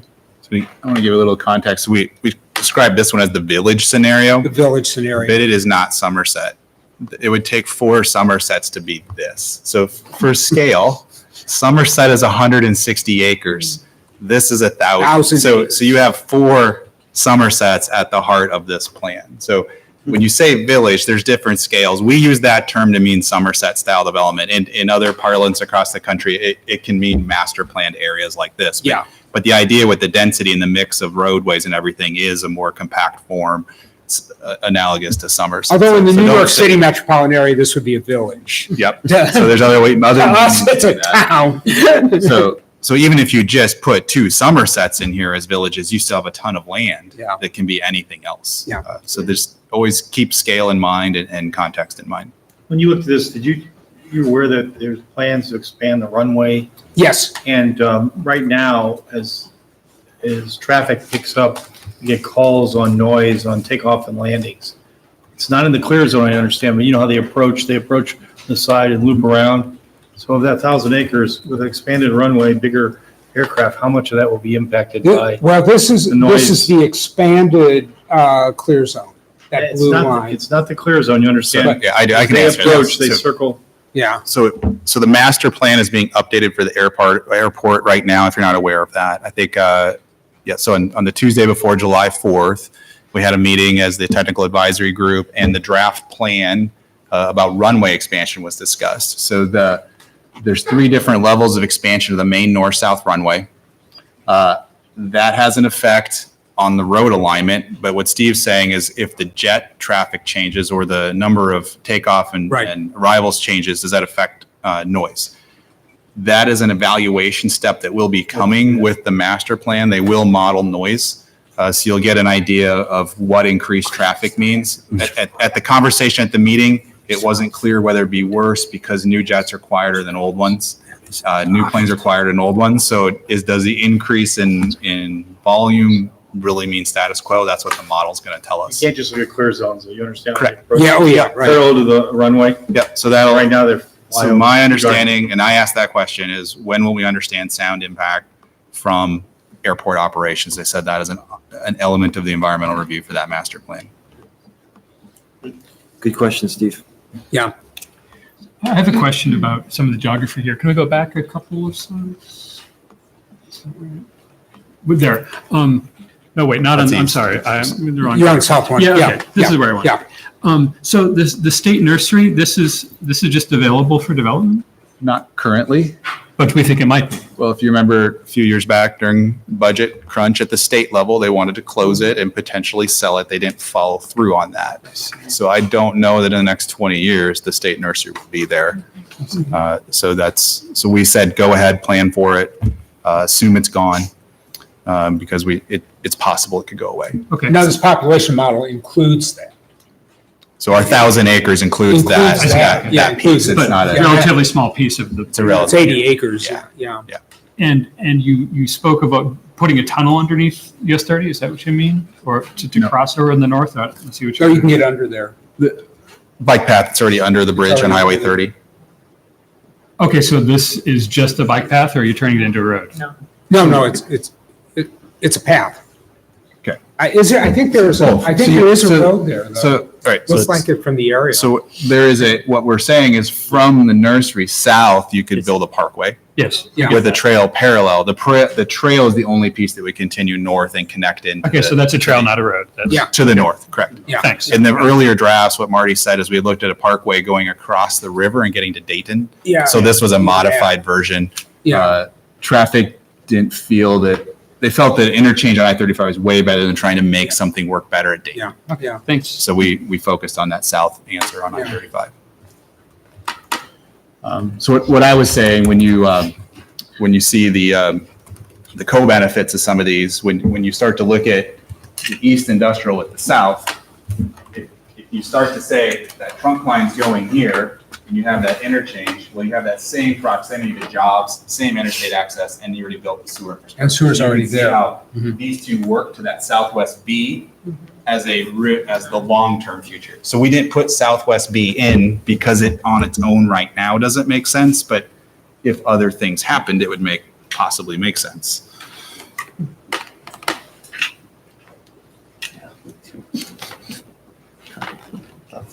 So the positive attributes are that it could be really cool development.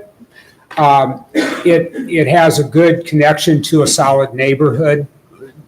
Not a really well-known neighborhood in Ames, we suspect, but a really very nice one. Great open space resources near the research park. Generally easy to get to if you don't mind traveling through the Duff Avenue interchange. The parkway helps that somewhat because it takes some of the pressure off of Duff Avenue. That's kind of the point of it being there. The infrastructure is there.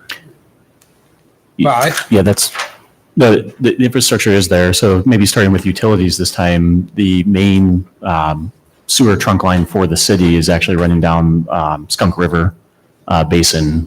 And so that's why we're saying easily available existing infrastructure for sewer. So you can see the connectivity from that development area. There just need to be a trunk line connecting to that existing sewer. So of all the growth areas, this is probably the easiest sewer connection. We've talked a lot about the transportation infrastructure. So there's obviously good regional connectivity in the area, especially with the new I-35 interchange. We also talked quite a bit about that parallel parkway to South Duff. So that provides an alternative route through the area instead of putting a lot of pressure on South Duff. But kind of looking at some of these other items, the Riverside Drive will likely need to be realigned as part of that airport expansion, runway expansion that we talked about before. That's not really specifically directly impacting development in this area, but it's certainly something to be aware of as this area moves forward. We talked about the parallel parkway already. I think Marty covered everything else. yeah, the other issue is again, market, that this is not an area that the development community is used to thinking about. So it doesn't mean they shouldn't, but it just means that they haven't. So again, it's not the primary direction of growth, but certainly merits consideration. It's got some interesting features to it. It is fascinating infrastructure-wise too. I mean, like you said before, the connectivity to I-35 and the regional network and kind of more of a commuter type of population. And then also even within the site, there's some really good connectivity. And then those parallel routes to South Duff, so. Can we stay on transportation for a moment? Sure. We haven't really talked tonight at all about our largest employer in Ames is Iowa State University. Mm-hmm. And so we have such a large number of our faculty and staff who would love to live in Ames, haven't been able to afford it. I'm hoping that as we see some growth potential, there'll be some opportunities to provide housing for faculty and staff. would choose to live in Ames, we would like to provide that.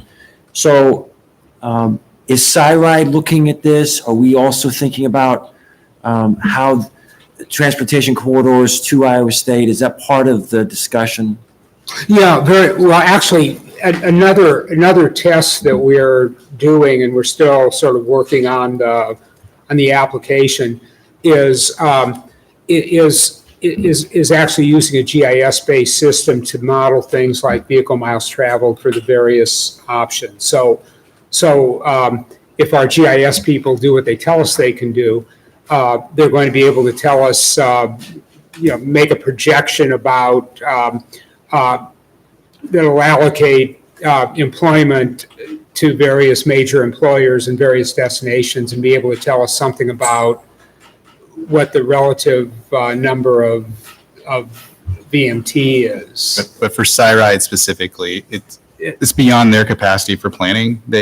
SciRide can't plan for bus routes for things that don't exist. That don't exist. So what we're trying to do is set up density nodes that are serviceable by transit if the transit board says we have the resources to serve it or the demand is there. So I think we all know low density, 2 units per acre development doesn't support transit. So if we want transit connections and spines, we have to have concentration nodes, destinations, employment centers that link it together so it's viable.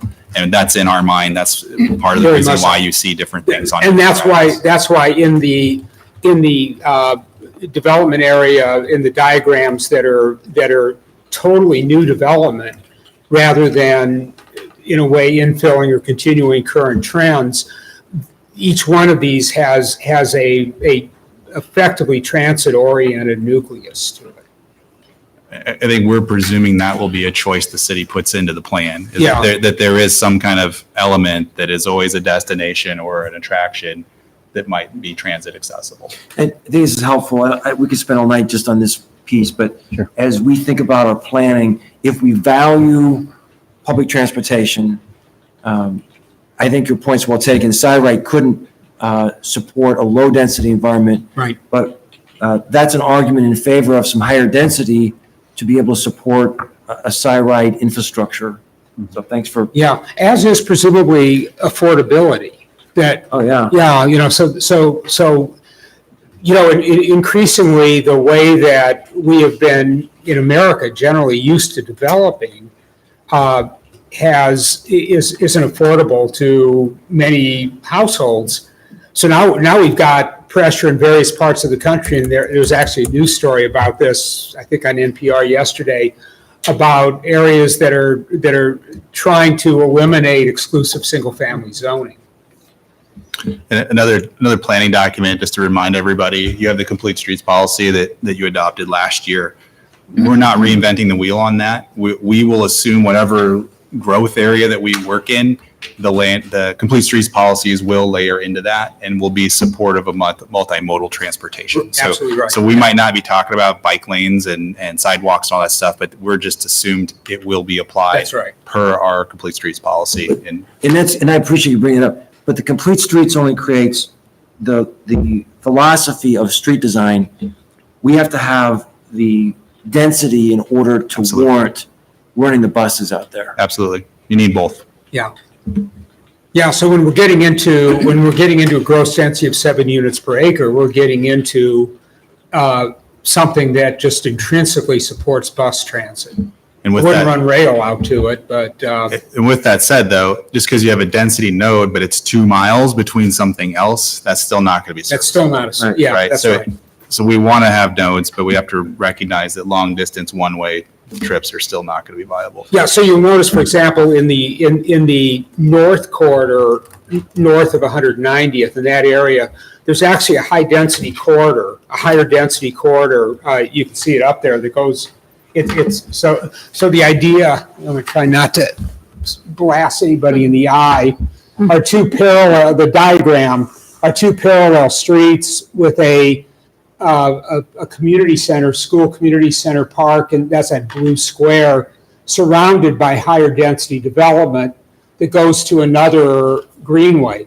So the idea there is effectively a transit oriented corridor that's higher density than the than the single-family stuff around it. So where we've got that kind of option, we're the implicit value in these diagrams is transit serviceability.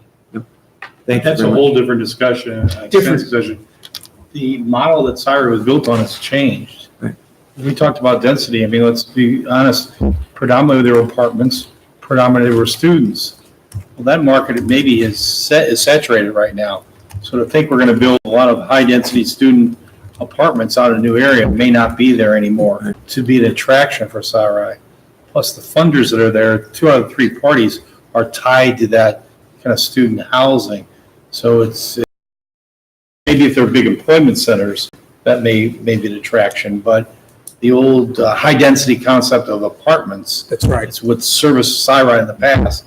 I just don't know if the market's going to continue to grow out there because the student population is not going to grow. Hence, some of these pictures have shown where we can achieve 12 units per acre without apartments in effectively a modified single-family setting. And I'm convinced that's where the market is right now. It's millennials that are, it's that big millennial cohort that's establishing households with children that are looking for the attributes of walkability and urbanity that were in their higher density settings.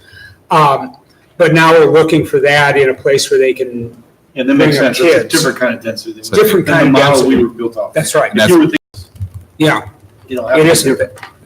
It's interesting. We probably will about the housing in the suburbs. So yes, people are moving out to suburbs again, but it's not the suburbs of the 70s and 80s. It's what Marty said. They want to go to the suburbs that offer the amenity package. Push for attached it's not like apartments aren't going to get built. There's still going to be more apartments built than there are single family homes nationally. Mhm. It just, the housing market is very complicated for the millennial component who wants different things than maybe what the old pattern showed. So we're trying to inform our decisions here, trying to look at probably more of a 10-year horizon about what do we need to do to be attractive for those households that are forming over the next 10 years. And that's going to be very important for workforce housing and being able to supply personnel to the employment that we have on this plan. So I think that's what we're trying to think through. And that's what some of the challenges you're going to have about thinking about your policies about what goes into these areas. But I think what's declining, and not disappearing or not evaporating, but declining as a share, is the kind of conventional 8 to 10,000 square foot single family lot that we were In some building areas, 40 absolutely. years ago. Yeah. Well, We and need if you believe what AARP studies have shown, the aging population wants the same thing that the millennials do. That's right. And so while Yeah. you're building the workforce housing with the amenities in those village That's right. areas, then It's the you're same also getting the thing. empty Yeah. nesters Yeah. who want to have walkability Yeah. and enjoy Yeah. themselves and not mow lawns. And There's quite a few different studies from different groups that address that market niche in different ways, but kind of reach similar conclusions. Yeah. Yeah, we're in a very dynamic time in terms of housing demand. And it's really interesting. I guess it remains to be seen whether it's theory or reality right now, but it appears things are different as far, and then you layer onto that the issues of carbon footprint and transportation issues and so forth. Something as simple as reducing the amount of exterior walls that leak air, that leak heat or cooling, are all kind of entering into this calculus, and many of these forces are generating different housing forms than maybe we've been used to in the past. Do we need to move on to the west? Yeah. let me ask one other thing, and this is again related to transportation, and maybe it's more of an observation.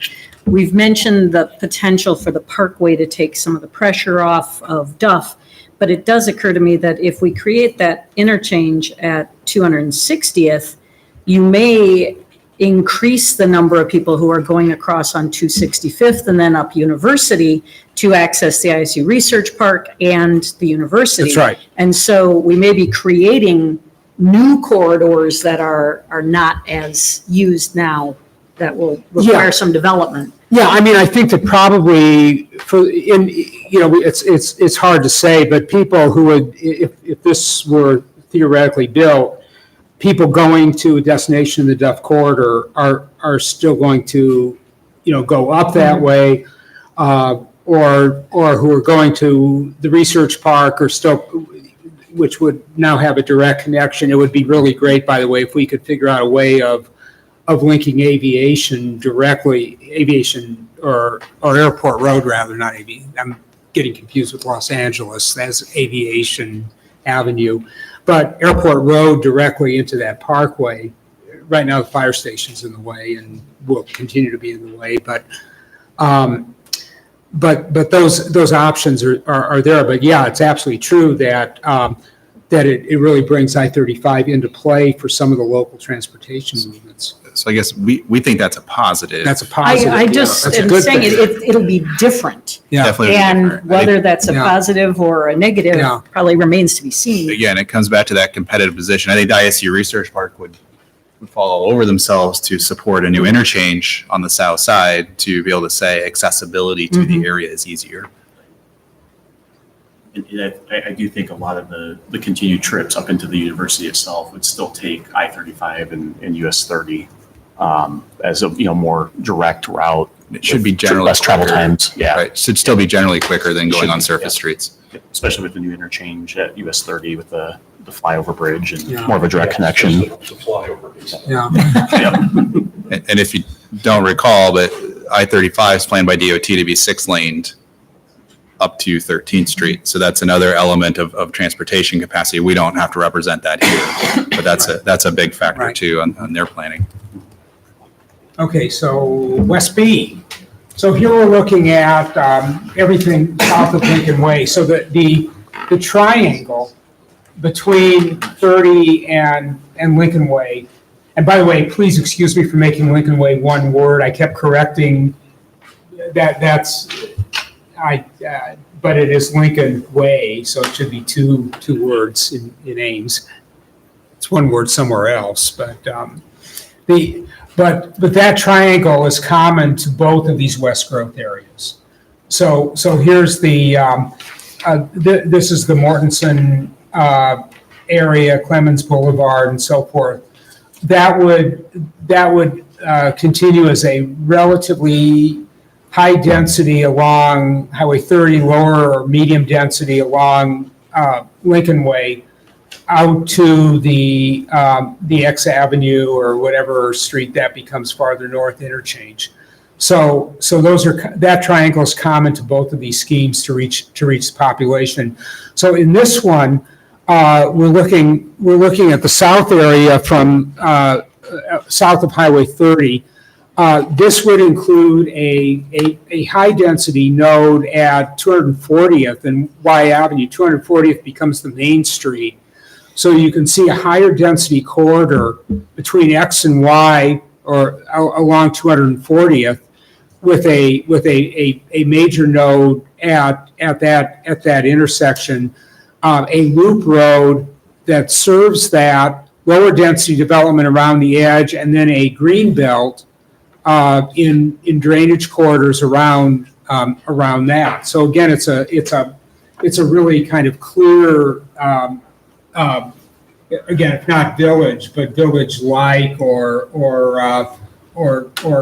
density gradient type diagram. It also suggests a couple of pedestrian bridges, one between Dakota and Y, one between X and Y to get to that extended major development area in the triangle. So Y is County Line Road, correct? Yes. Correct. Yeah. So this is Boone County in that direction. So Y is? Yes. Oh, 1 mile. Yeah, it's 1 mile west of Dakota. So before we go off the graphic, I want to address how this is different than the current southwest growth area. So again, our charge was where can you fit 15,000 people? So we didn't try to pick on every little property that could be attached to these areas. So for example, we don't show anything east of South Dakota. Yeah. That doesn't mean that there may or may not be serviceable areas that already touch the city that the land use policy plan already says could be annexed to the city isn't eligible to be annexed to the city. It just meant it wasn't a core area to meet our goals. Yeah. And there's also an ISU land component on the east side of South Dakota. So again, we just assume no ISU land would be developed. That's why you see only development west of South Dakota here, even though something east could conceivably happen where it touches the city already. Yeah. One thing that's slick here too is that this is Daly Park, and that's the existing trail. So we were able to tie all these things together, which is really kind of a nice feature. Also, by the way, this purple dotted line is the pipeline corridor. So it wasn't really an impediment to the area. We acknowledge that it's there.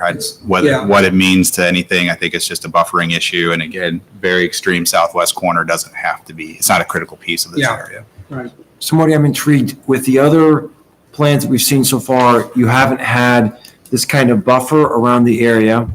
Was this done for recreational purposes? Is there some kind of water movement that you're trying to achieve through that? Maybe a combination? Well, this one is actually a drainage corridor on the south. And then it is not a drainage corridor on the west side. So that's a kind of a deliberate greenway. So if there were development to the west of that someday, that would still stay as permanent open space to complete that loop. So think of it as kind of, I mean, this actually looks like one of the old pre-World War II Greenbelt communities. In fact, it's very close to the plan of Greenbelt, Maryland, except that was a crescent and this is more straight on. So we're definitely representing the riparian area of Whirly Creek is untouched. Yeah. And then, like Marty said, it builds upon that as a Yeah. greenway. Yeah. And one thing that we haven't mentioned, and it doesn't really come out in these land use diagrams, there's certain land use needs that are going to happen across the community, or I should say service needs. One of those is a larger community park. So we didn't say where you would put a large community park facility in these. You see a lot of greenways, you see some smaller things, and it doesn't show neighborhood parks, but there's just different things that you would have to start to think about in these growth areas that don't even show up here. Greenways, park Yeah. areas. Just Yeah, because we're just different not at that services. level right now, and that we're just assuming that we can do that in any of these. We'll find, steps. We'll find. right, if that's where we're going to be, then that's what we need to plan Yeah. for and work towards the choices that serve Yeah. our needs best. Find that these are highly conceptual diagrams, but they're specific enough that we think you can evaluate the variables pretty well. Thanks. Or that we can collaboratively evaluate them. So here's, this actually has a higher population, about 17,000 people within that area. That drops a little bit with the pipeline buffer and so forth. A gross density of right around 6 units per acre, which is close to what we're shooting for. And here you can see that about half of the population is accommodated in a setting that's 60 use per acre or less. So this can have a little bit more of a single family component to it, but still is predominantly urban density.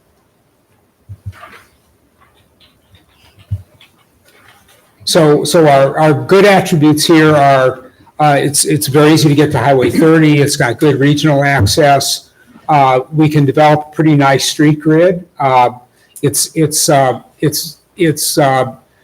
convenient to ISU, to Lincoln Way.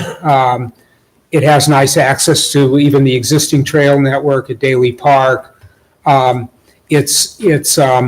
It gives us a unified village, but it's not quite as isolated as some of the other self-contained urban settings.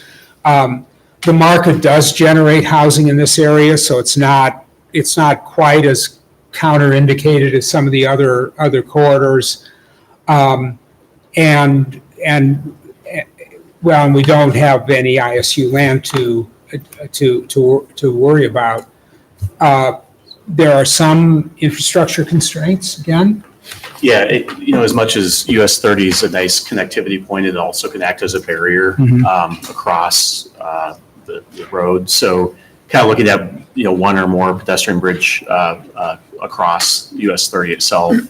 Sounds like there are discussions underway on one location already and possibly another one between the Dakotas and 500th Avenue. We already talked about the oil pipeline and how that could be a constraint to the southwest corner of this growth area. Again, that's probably just a buffer area. It's not really impeding growth, but just providing some buffer area from that. Certainly, from an infrastructure utilities perspective, we're going to have incremental extension of those utilities to fully serve that growth area. And then, we talked about too that Y Avenue, County Line Road is really that break point. So a lot of this growth area is within Boone County itself. Also, we're starting to get a little bit farther out from the core. So, we'll need to review public safety resources and make sure that that's adequately served from a public safety standpoint. Probably the biggest negative there is in the sanitary sewer infrastructure. Again, it'd be a large capital investment to run a new trunk line kind of south and east. We do have a diagram later on in the presentation that kind of shows that conceptual alignment. But again, a pretty big capital investment to serve that area with sanitary sewer. We haven't had extensive conversations about developing in Boone County yet. Are there any thoughts that we need to have in mind as we think about as we would contemplate doing something in Boone County as opposed to Story County? Is there a difference? I guess I need to know more about what you're thinking. I don't know what I'm thinking. That's why I'm asking the question. About development regulations. Right. Yeah. You would vote for a different board of supervisor, but in the city, it would be the same. Your property taxes would be different, right? You're paying a Boone County assessment instead of a Story County, but your city assessment is going to be the same. You're voting for a city council member. You're a member of the city of Ames. Or maybe impacted on your adjacent to your property, right? As we annex, you're going to take it in the city, so you're going to be under all the city laws. You may have to compare what Boone County does in terms of zoning versus Story County. And we have an agreement with Story County right now. Boone County chose not to participate with us back then, so. So that's actually, when we started the conversation, what's the subdivision authority? So we don't have a 2080 with Boone. So we are exercising our state law requirements or ability under subdivision code. So we have not permitted rural subdivisions to happen next to Ames in Boone, even though we don't have a 2080 with them. So there was a different approach. We did a kind of a plan with Story County about what was okay and not okay. We reserved all authority for ourselves in Boone to follow the fringe plan the way we saw the fringe plan as appropriately being implemented. So there's an example of how we've already been doing it. When we started talking about the north, what would be different if we didn't grow north? It'd be a lot like how we're operating now with the Boone area. But development did occur on the outskirts. There's ways to get around. Well, there is. I mean, we don't control everything. We don't exercise extraterritorial zoning. We just have subdivision authority. One thing that does come up in that triangle, there is Boone development there.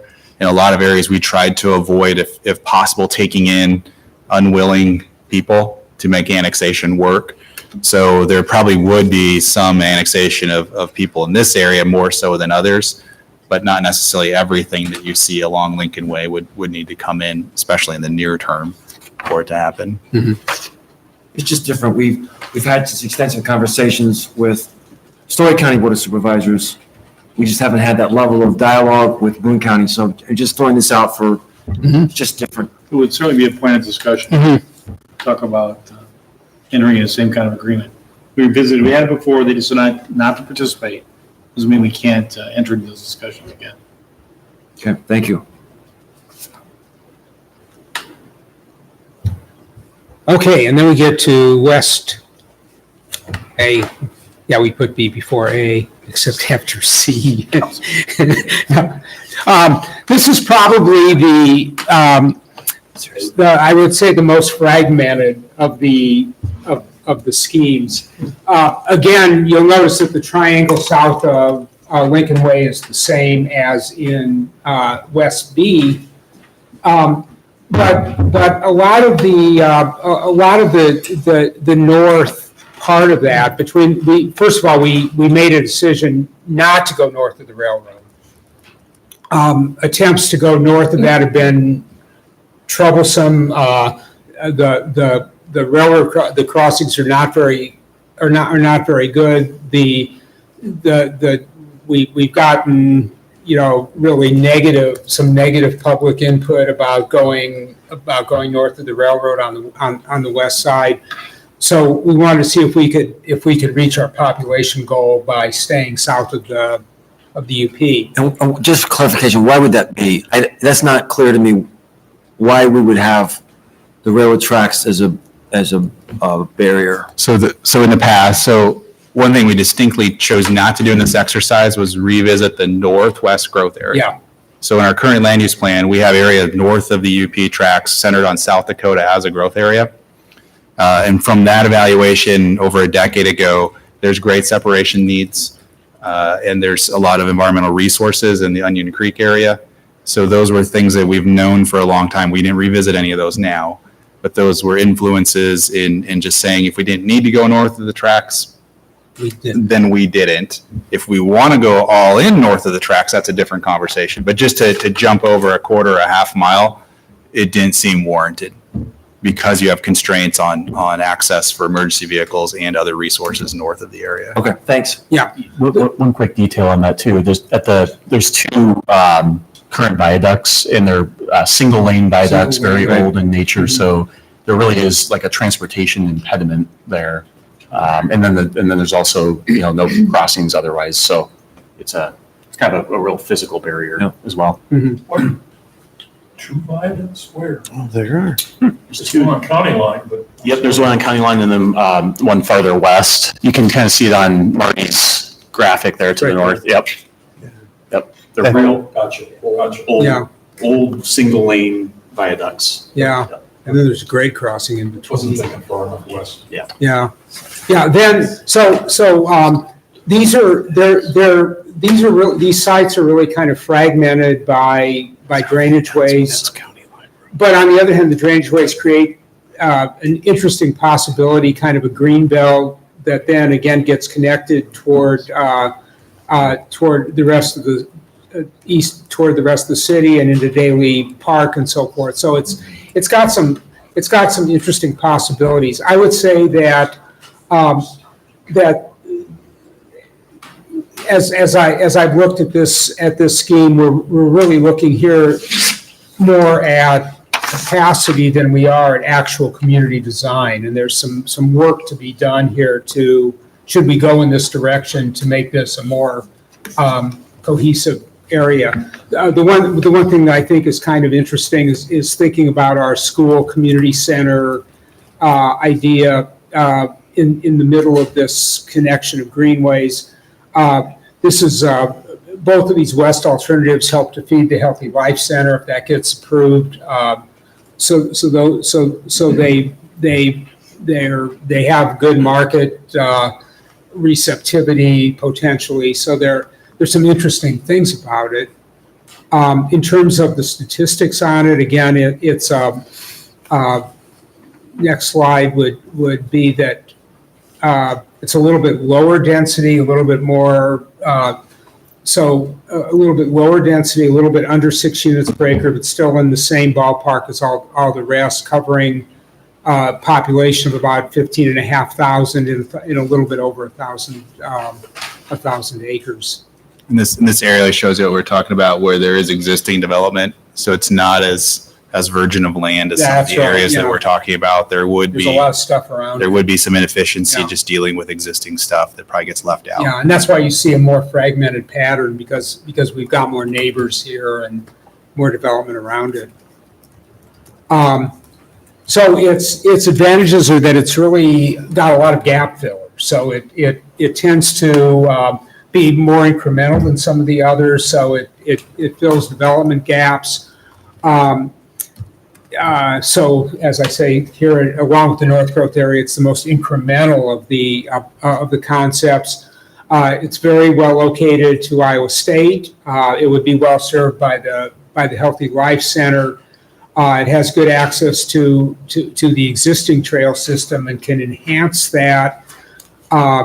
It helps us extend stub streets like Clemens Boulevard, for example, that now have an excuse to continue on. So there's already kind of a natural growth pattern there.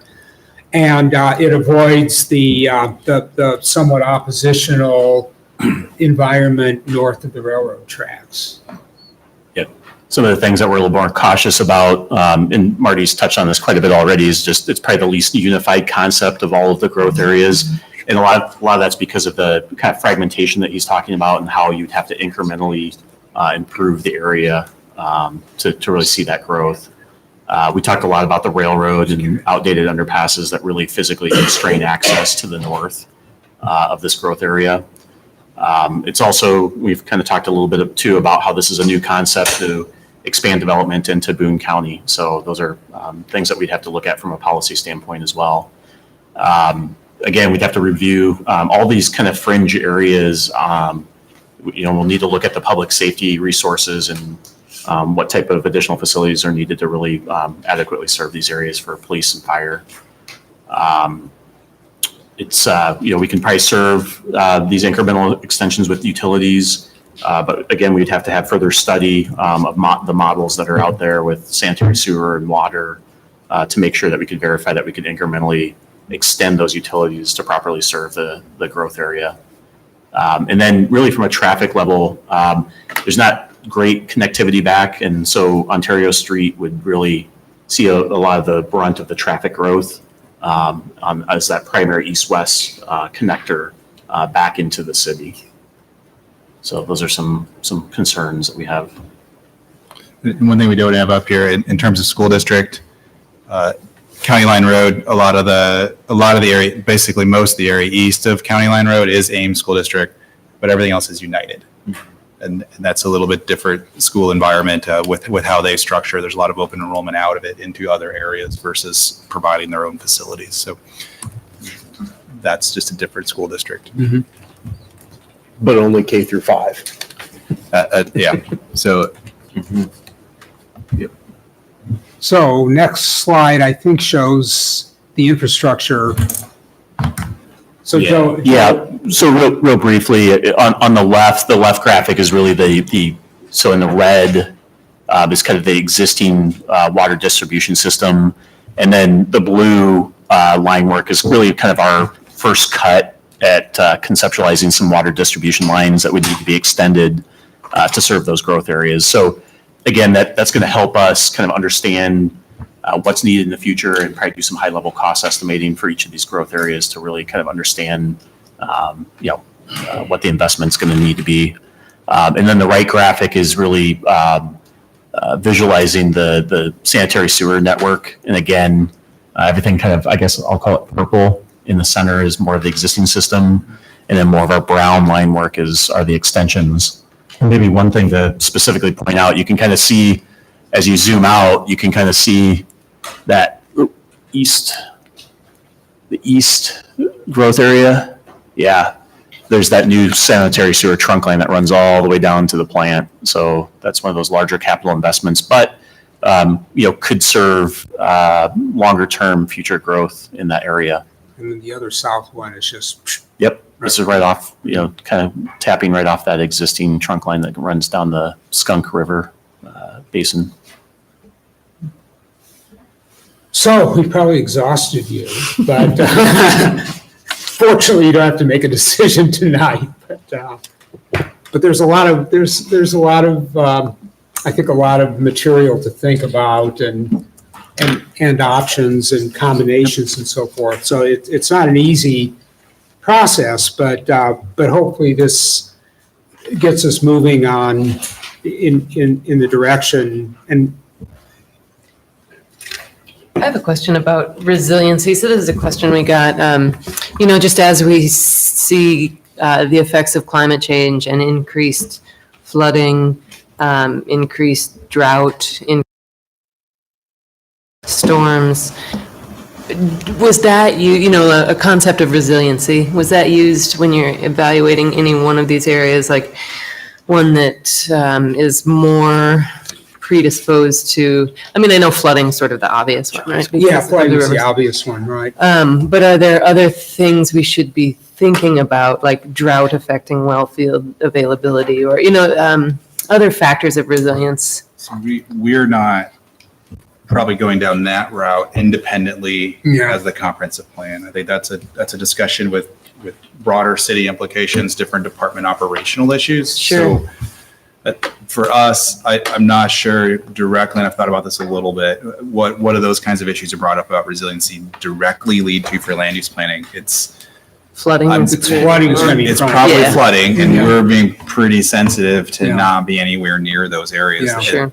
We have crossings, we have other infrastructure that's going to be there, but we're not showing, let's put fill on a floodplain. Yeah, And then 50 years later say, whoops, we meant to have it another foot higher. yeah, So other than that one, it's hard to get to the direct issues that the resiliency conversation comes up with Sure. about land use planning. yeah, and we're not even at 500 years. I mean, those terms are beginning to get meaningless. but- Yeah.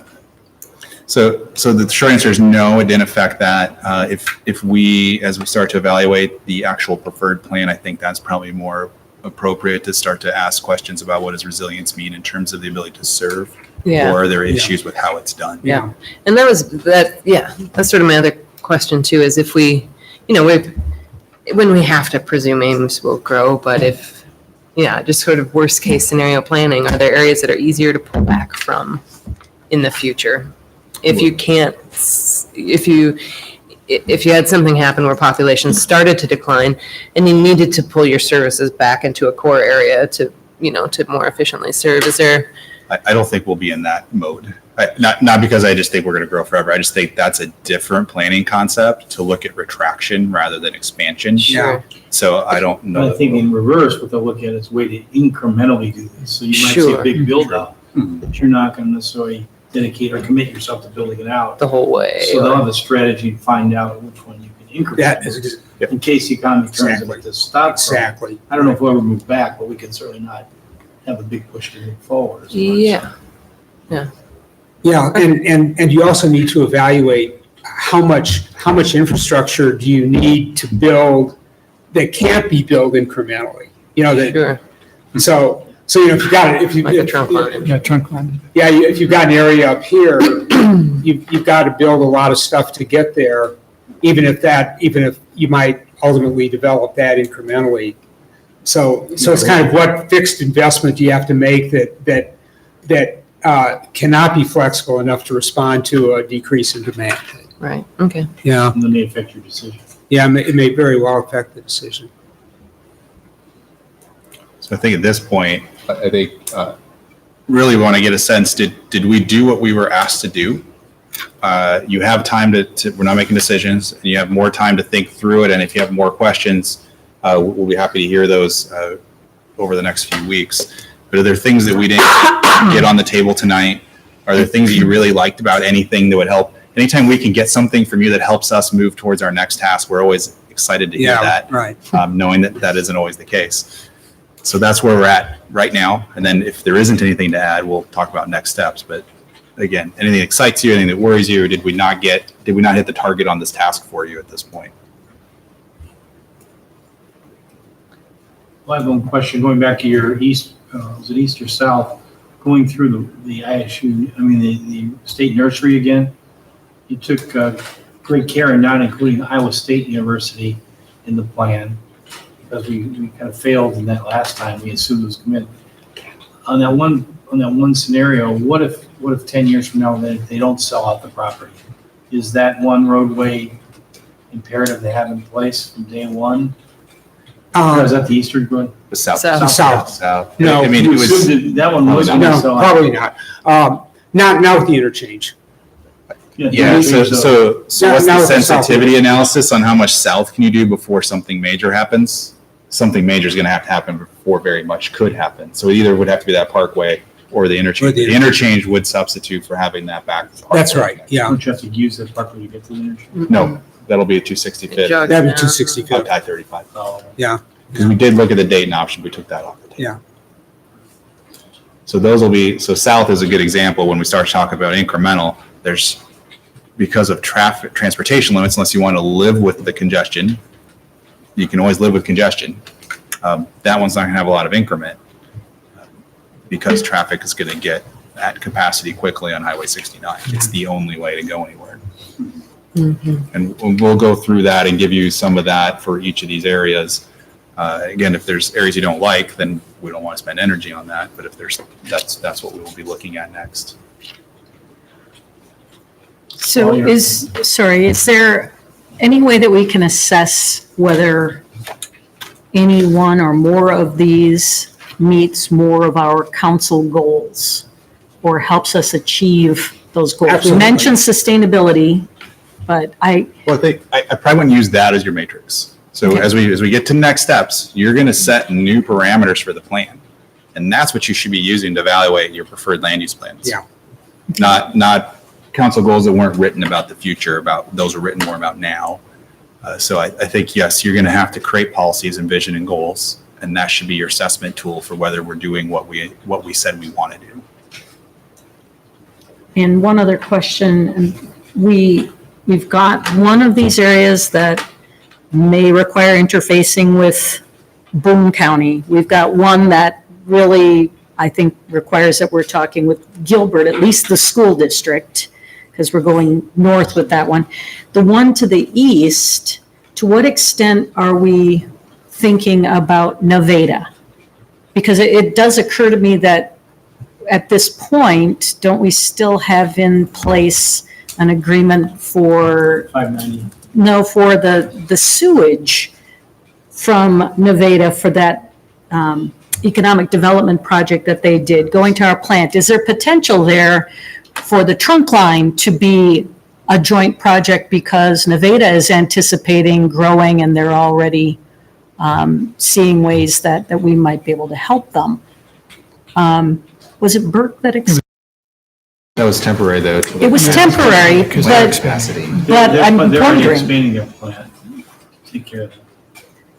It just seems like one of those questions, if we were to develop that trunk line, which seems to be pretty close to 590th, is that something that the city of Nevada and the city of Ames would be interested in talking about together and perhaps working on a joint project? I don't know the answer to that. I don't know if we're committed to that, but it seems like the agreement that we put in place to help out with the Burke expansion at least opens the door to that consideration in the future. So just putting that out there. So we've got these interjurisdictional questions of different sorts on different sides, and then the state nursery issue down in the southeast. Yeah, I mean, I think at this point, we assume that we can solve those, so Kelly and I were talking about what are the sort of big overwhelming things to look at? And in some ways, they can be grouped together into two gigantic categories. Number one, which alternative or which combination of alternatives is the most economical to grow? Just in terms of making use of what we've got in the best way and being incremental and being able to accommodate growth at the least cost. The other, which is not necessarily the same, is what's best for what delivers the best Ames in 2040. So at that point, then we begin to think about, well, how much do you invest, or is it worth investing to make that alternative happen? So they're not easy questions at all. One is pretty easy to quantify. The other one, not very easy at all. It's hopeful. I was trying But I think there's an answer there somewhere. I was trying to think of which of these areas of growth would be more of a net benefit to the existing adjacent neighborhoods and which would actually add more pressure. And I'm not sure I can't really say clearly, but it seems to me like the south and the west candidates are pretty good for the existing neighborhood in that they alleviate, I think they provide something new and interesting for a largely residential neighborhood that otherwise is cutting across town to go to somewhere completely different right now. And so I like the idea that the Tea Garden is a nice, lovely neighborhood, but it's really residential. Really residential. Extremely residential. And having something adjacent to it that has some commercial aspects could be really very nice. Similarly, in West Ames, there's commercial activity, but it's really kind of scattered.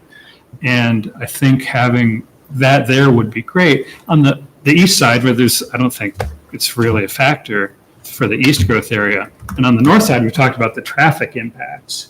There's already a lot of commercial activity that's pretty nice up in the north area. Any other thoughts on? Well, I like where you were going until you said the commercial. Yeah. The feedback I get from people is that they would like to see more commercial options on the north side of Ames. That as well. Right. I can believe that. I think that the options on the north side, they feel to me to be somewhat better than the Tea Garden, unless you're talking about South Duff, right? The South Duff businesses, and in West Ames. But I'm sure it depends on whether you live there or not.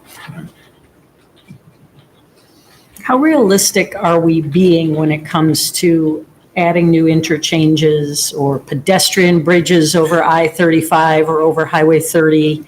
It sounds like those are big dreams that involve other people who might not have the same dreams. So, and Joe can chime in here a little bit. We've had to talk about interchanges because of the Elwell project with East 13th Street and visit with DOT. Plus, they're part of the tech committee for the MPO. So it's within our discussion realm right now to start talking about this stuff. So what we understand is you're not going to get state funding, which means federal dollars, to build an interchange before you need it. So you're going to have to build into a traffic problem to justify federal use of money to do an interchange. And then what's the split between state funds and local funds? That's probably a bit of an unknown right now. There would be an assumption by staff that there is a big amount of it paid for by federal funds / state funds. But whether that means it's a 20% local contribution, 30 or something like that, we don't know right now. But you have to understand you're not going to get that day one. It's going to have to be well into a development area before it exists. And just to tack onto that too, I mean, there's a full process with the Iowa DOT and Federal Highway to go through it's called an interchange justification study or report. I'm sure you're familiar with those, but that's a whole process. So you do need to provide a purpose and need and really show that need for an interchange in the future. And one of those steps is showing the planned growth and future land uses in that area that would drive the need for a connection to the national highway system like that. So there is a process for that, and it can be when we go through it all the time, and it is successful. So when we get to a financial component, we'll put an assumption behind that for the interchanges. We're not going to assume 100% city cost, and we're not going to assume 100% somebody else. We'll have to just make a reasonable guess on that. And then the other interesting thing is that interchanges are so 2019. I mean, the lead time to build out to the point that an interchange can get justified, and the lead time to then fund and build the interchange are so long that we don't even know if interchanges are the solution that will be appropriate to that particular point in time. I mean, we don't know. Probably, I mean, I suppose interchanges will work for electric cars as well as for internal combustion cars, but. And autonomous and connected vehicles as well. And autonomous vehicles, yeah. So if we're looking at it from the perspective of being able to justify the need or not, and we have to build into that need, the two areas that could most damage the existing neighborhoods if we don't manage to reach that justification threshold would probably be the south area, which without that interchange and without the parkway, basically without the state nursery, is going to create even more traffic problems for Tea Garden than they already have. And the north area, where we would be forcing all the traffic through the existing streets, whereas the east and the west both have interchanges that are relatively close and. Yeah, the south area would still have access to University Boulevard and to Riverside. So it's not quite. It wouldn't crush it at the beginning, but Yeah. we clearly are going to get to Eventually you need 10,000 people. Yeah, eventually you'd need it. And I don't know that we'll be able to answer. We'll talk to Joe a bit about the justification studies. Obviously, we haven't done one for a long time. And what kind of really do you need to get to as a justification for need? Is it 5,000 people in that area that would justify it? Is it 10? Is it what that Right. number is? We'll have to talk a little bit more about that because there's certain ones. I think it's unfair to say we're going to grow south if we're not really serious about having an interchange down there. I think the other thing too is that the need for an interchange is that'll be addressed as part of the LRTP as well. So that can actually be, put in the model and looked at demand. So that is part of that justification process is what's the demand for that. And it's not to drive growth, but it's to really support continued growth in the area that's already planned. Does the fact that the projected interchange for the south area, that there's already a bridge there, does that substantially change the likelihood of getting approval, or is it just a question of funding? It really doesn't, because what it really is federal highway needs to approve the actual access to their interstate That's system. But it reduces the cost. Yeah. Oh, yeah, it Cost. reduces, capital costs for sure. Yeah. But it's all about the access to the national highway system. This is unfair, Joe, but if you were to throw out the cost for a modern interchange with an arterial street, are we talking 15, 20 million? Yes. Okay. I think that's a good estimate, ballpark estimate. So So not cheap. Not cheap, but it is an investment if it leads to something very, very substantial on the other side of it. I mean, we're doing the Grand Avenue extension. That's not cheap. That's a city shoulder project essentially, right? So that's something we've decided is important to us, and there are some federal funds, right? And we would obviously look for not city funds to do as much of that as possible. From a growth area perspective, I still think that north growth area without an interchange is going to put a lot of undue additional pressure on that existing local street network farther south. It just, Yeah. that one's glaring from Yeah. a traffic perspective to me. You're asking for feedback. One just sort of high-level point of feedback I would have is I really appreciate the attention and priority to green space in these designs. So I can think of a number of communities that have grown, and it's just solid neighborhoods, solid streets forever. And here, I think that green space, is fitting with what we're trying to achieve in our city already. I think it reflects that value that we have. And I just think it fits. So I just appreciate that it's not just a sea of straight streets. Yeah, well, and that's a deliberate thing, that because that is such an important quality in Ames that using the same assumption for new growth is a very logical thing to do, and to maintain that value that the city has had. Plus we're at the point where building in flood-prone areas or floodplains just doesn't make sense. I mean, to fill those and to do those things in this environment is just not sensible.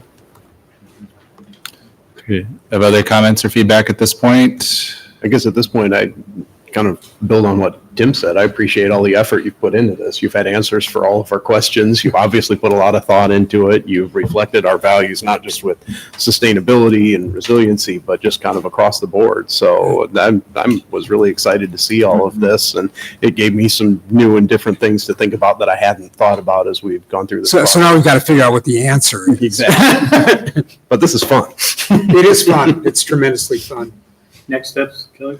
Yeah, so the first next step I want to talk about is really what are we doing with this? So I said we're going to bring you infill scenarios back in August, but the public input piece. So this is an unveiling for the public tonight with this. What we're intending for public input is we're going to make it available through an online tool. Basically, the idea is that what you see there, people will be able to go on the map and comment. They can say, hey, what about this resource? What about this issue? This person has this concern about this piece of property. That's one way you're going to do that. And then RDG is going to, we didn't really do this yet in the public engagement phase. They're going to have a working design studio where they're working on the infill scenarios, but it's also going to be a drop-in option for people from the public to come in, view the information, talk with Marty, talk with Corey, whoever else is working there about specific issues. So you can come and ask questions, provide comments that way. And you can also ask questions about the infill scenarios too. So that'll be something we'll publicize. We don't have a date yet. It'll be later in August where you'll have a chance to come participate and talk to RDG directly about that. So we're going to be looking for input digitally and then as well through this drop-in studio. So we're not looking at a full open house, present what we just did to you. We're saying this information is available, and if you have unique interest, then we want you to communicate to that. So I want to make sure that's okay with the council. That's the approach that seems to fit the schedule and the level of information that we have, which is very basic, and let people try to tell us what's important rather than us just sit there and lecture back to an audience about all this detail. Let them come to us and explain that. So does that seem like a solution for giving people over a month to digest this, ask questions, and then provide input back to us? Does that work for the council? I think so. Kelly, is there a way to put a link to this meeting tonight? Because I think this kind of robust discussion would be very helpful. Yep. So someone looks at the materials, says, I'd like to see the meeting where this was discussed. They can click on that and watch whatever parts of the meeting they want. Yep. So we can play that up. So we have the Ames Plan 2040 webpage. That's where we're cataloging everything that is given to you, what's produced, all the meetings. And we can definitely say the video and cross-link it back to the Channel 12 That would be helpful. page for that. That's not a problem. So that's what's the next step for this. Now, Right. Yeah, well, and then what, can we go ahead, Justin, yeah, here we go. So this is kind of what's already happened. We're through June, right? We've been working on this documentation. So we still owe you, or RDG owes you, and staff's reviewing. Part of this is the complete existing conditions report, the update to the public engagement information beyond the draft that you got in March. So those documents will be coming to you in August as well. So you're going to start to see things feed back together to you. And this is all going to lead to September being an important time for you. So what you get into is, again, we talked about August, where we're going to do the design studio and the interactive tool.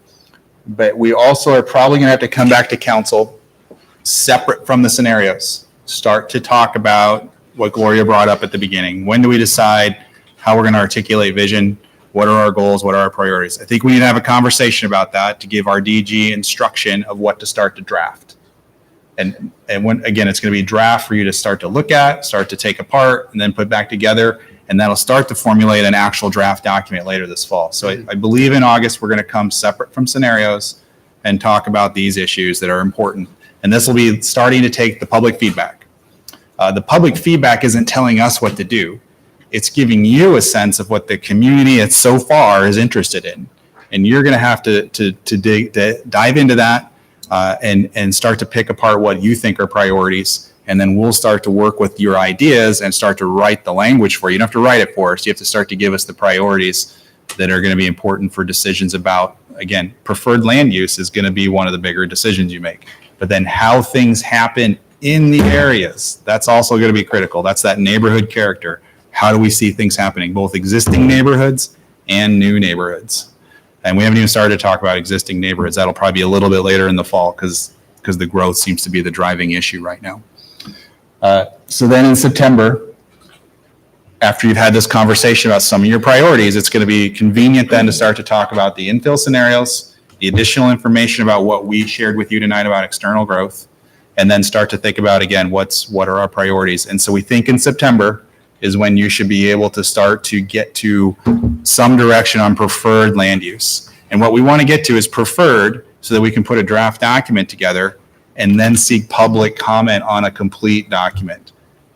Goals, visions, priorities, land use together. It's not going to be piecemeal public input. We need to have a complete package for people so you don't just talk about one thing that might not relate to another issue that's going to be coming up later. So I think, and again, you're going to have to start, we probably won't have workshops every month, but we're probably going to have maybe some policy discussions on regular agendas. It won't be a 3-hour item necessarily. Those would have to be workshops because we can't monopolize the whole meeting. But as you can see, you start to get a sense here in the next 4 months, we're going to get to the meat of this. This is really going to get to the meat of what council wants to put out for the public to have input on as a comprehensive plan. So looking at that, you have questions about especially August and September, or about where we're going after you have those conversations. You're going to have to talk about the type of plan you want also. I think we've touched on that a little bit. What's the intent of the plan? Is it completely visionary? Is it advisory? Is it very controlling? Is it very precise? What does flexible mean? Some of those things are very important, just how the document's written, because that's going to set the tone for how some of the policies are interpreted as well. And those are those really substantial things that you're going to have to be getting into now. And we've been very slowly easing into this, just kind of trying to build up momentum of having people aware of the project, having some thoughts about it, and then we'll have to get to some decision points for the draft. Marty, I want to introduce a subject for the August discussion on infill. In some ways tonight, this is in some ways easier to look at these kind of expansion projects I mentioned at the very beginning of our time than some of the tensions that exist over infill projects. And I've been wrestling with the subject of infill and when it can specifically cross into the area of gentrification. And I can think of some examples in Ames where we took, for example, a mobile home court that maybe the community said there was perhaps more crime there, it was less desirable. But when we took out that mobile home court, we took out affordable housing that we've never been able to replace. Right. And this was before we came on council. And I watched this happen, and these people didn't stay in Ames. So affordable housing is one of our priorities. I don't know that we've ever had a conversation like that with this council, and I don't know that we even have the tools to think about that. But if this is driven solely by just flipping property to a higher value use of the property, and we don't consider the human aspect of this, I think we're doing a terrible disservice to the people who are counting on us to get this right. And I don't know how to think about that, but if you can help us think about ways in which we can evaluate this concept of gentrification, that'd be extremely helpful. Yeah, I agree. That's a critical issue. One of the, I think, in some of the areas that we think about infill in Ames, and you don't have vast quantities of vacant land to fill in. It does involve some level of redevelopment. But it's, as much as anything, land that's used inefficiently, that might have a small number of housing units when it could have more, or those units are reaching the end of their service life and so they can be replaced. And the question becomes, how do we not just increase density or increase number of units or increase value, but how do we continue to recognize housing affordability and attainability, and be able to do something that makes sense for people economically?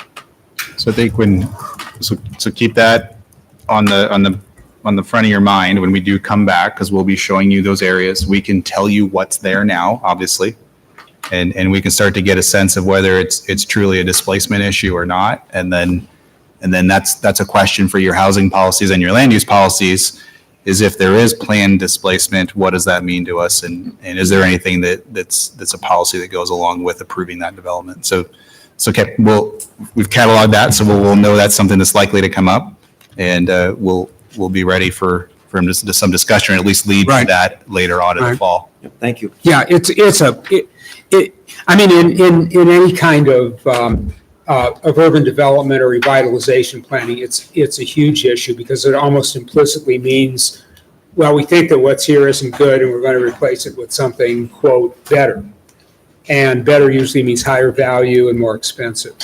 And I want to be fair, this is not, we don't have the same dynamics as what's happening in a larger metropolitan area. Gentrification generally impacts people adversely who are of color and lower socioeconomic Right. strata. And so it's not the same, but there are some similar principles. So appreciate your help with that. Yeah. I think, Marty, at the beginning of our process, you also expressed an interest in studentification, which is related to gentrification. That's something that I'm very concerned about with our infill. So those two dynamics. Yeah, that it increases the amount of money that somebody can get to a specific housing unit to yield. Yeah. So that's one where I guess I'm not sure how a comprehensive plan where we have very specific policies on occupancy in the rental code and the zoning ordinance. I don't know that we'll be revisiting those assumptions, but I guess that'll something you'd have to talk about for kind of those target population estimates that we have. It's more of another version of a land use issue because you have one population displacing a previous population. And so it's about the conversion of, if we do infill, for example, the conversion of single-family homes to multiple unit homes. It's not really about, what your number of renters is. It's about how the land is being used as either rental or single-family, multifamily. So very similar to gentrification. It's just got a slightly different focus. Yeah. Well, it all relates to economic yield. Yeah. Right. And I am wondering about the design studios in August. Is there going to be at least one of those that occurs after the Iowa State students are back in class toward the end of August? Or are we front-loading everything in August? It's not going to be in the first 2 weeks for sure. Yeah, it won't be. Okay. It's a little bit of a challenge for the time frame they want to be here because it's for more than a few hours, it's for over a day. So we're trying to find space right now. It'll be likely towards the end of August. Okay. But I just don't have a date. It won't be the first 2 weeks. That's great. I just want to make sure that those, especially those students who are interested in urban design, have an opportunity to be a part of that. And that's one of the things, we want to definitely have the ability for public input to occur all the way through August because people are returning to town through the middle of August. And that's one reason why I wanted to look at September as more of a decision date to make sure people had a chance to come back to town and look at stuff if they're interested. Okay. Anything else? Well, let me just say that I greatly appreciate the quality of the exchange with you, that working and appreciate everybody who's made adjustments in the normal type of presentation and discussion, that this is a really rich environment and your questions and comments are both very, very good and very valuable. So I personally really appreciate that. Thank you. Seeing nothing else, we'll move on to the next item on the agenda, disposition of communications to council. We have 4 items this evening. First one is just an informational memo from John Dunn related to Ada Hayden water quality monitoring. Promise to keep you updated on the results of the monitoring, so it's a good result. There are a lot of words in that report I didn't understand. I mean, I know what phytoplankton is, but that's about as far as I got. And Kelly was just warning you of the change, and remember the text amendment of principal buildings, if you had a chance to read that. Probably come back as the original agreement now with the change you offered, because we found legally to accomplish the same thing, correct? So So you saw that? The third one, it's interesting, it has to do with the parking and visibility on Brookside. I think we can't handle this for ourselves because this went through council before and they dealt with it. And I think he wants to undo what the council had done before, so. Did we give a memo on this? So before we shift gears, can I clarify? So the memo on Ada Hayden, is that posted anywhere that's available on our website for people who are interested, maybe on Parks and Rec or something? There is a link in the memo, there's a link to the website, the city's website that has the reports you can. Okay, yep, great, thanks. I would bet if you searched Ada Hayden water quality monitoring on the city website, you'd get You'd that. also get it, Okay, good, thank but you. yeah. It's good, some nice charts. Is there any interest in taking up the issue of parking visibility on the north end of Brook Ridge? Well, maybe just a memo. Memo? on that. Yeah, move for a memo. All right, we Yeah, I have a think- motion. Because there was some history there on what they tried before, I'd like to see that. Is that a motion? That was. Second. All right, we have a motion and a second. All those in favor of referring this to staff for a memo? Aye. Any opposed? Motion carries. Item 4 is a memo, or an email regarding residential property upkeep. It's your concept of a minimum property maintenance code. The private property. Like we don't have the time for this right now, but, all right, that's. So what options do we have, Steve? These issues continue to surface and they're going to force us at some point to do something. Do you have any suggestions of what we might do? I don't, tools before us, if we find out it's a dangerous building, but you can, or it's a harborage for vermin or something like that, but you can literally take holes in walls and windows and just board them up right now. So it'd be quite unsightly, but you could secure the building, they're structurally sound. We could even find that on Lincoln Way in some of the projects that you don't like, maybe a commercial property. But it could be structurally sound and unsightly. So I don't think we have the tools to deal with these type of issues. Having said that, we've had a long discussion and on those issues and you decide whether you want to get into that or not. It is not a big thing in a lot of cities. There are literally 100 cities throughout the country that have it, but it will be a big change for us to get into the private sector control of exterior maintenance. We heard a lot about it in the discussions about the rental housing ordinances. And so I wonder if it might be helpful, especially for David, who was not on council, and maybe Bronwyn, I don't know if you were on council already when it was circulated, but to circulate the document that was developed for the minimum property maintenance code discussion.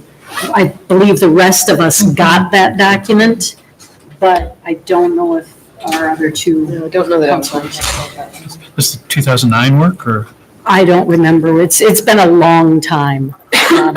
But it shows you what the long process resulted in. And the council at that time did not choose to approve it, but at least it would give you some idea of what the discussion has been in the past, and we could. So I would move we recirculate that document so that Bronwyn and David and John have it, and the rest of us have a new copy of it. Second. All right, we have a motion and a second to recirculate the document relating to residential property maintenance. All those in favor? Aye. Any opposed? Motion passes. We're down to council comments. We're going to start with David and go counterclockwise. In my mind. Counter. That's it. You've shut me down and I have nothing to offer tonight. Thank you. All right, nothing from David. Gloria? Well, today is an important anniversary. 50 years since the astronauts were launched toward the moon for the first lunar landing. But that is perhaps not as important as the other anniversary, which occurs today, which is the anniversary of Steve Shanker being hired 40 years ago by the city of Ames. Wow. So I just want to congratulate Steve on his longevity and remind people to be watching for the Apollo 11 50th anniversary items that are coming out. I think going to the moon is easier than being city. He hasn't been city manager for 40 years, by the way. He's only, 37 of those 40. Very little percentage. So that's all I've All got. right, thank you, Gloria. Tim, anything? So I'm a little heavy tonight. We had a high school student take her life a couple days ago. And maybe this is not a big deal in a larger metropolitan area, but in smaller towns, this has a rippling effect. And the impact on this family and that peer group is really heavy. And so our thoughts and prayers go to the family. And this goes without saying, but for people who are struggling with mental illness, there are resources in our community for help. Please reach out. You're not alone. And so I hope we create community for people that are struggling. That's all I have tonight. Thanks. Thank you, Tim. Bronwyn. Nothing for me. Amber? Nothing. All right. Nothing for me tonight. So that being said, I would take a motion. Move to adjourn. We are adjourned.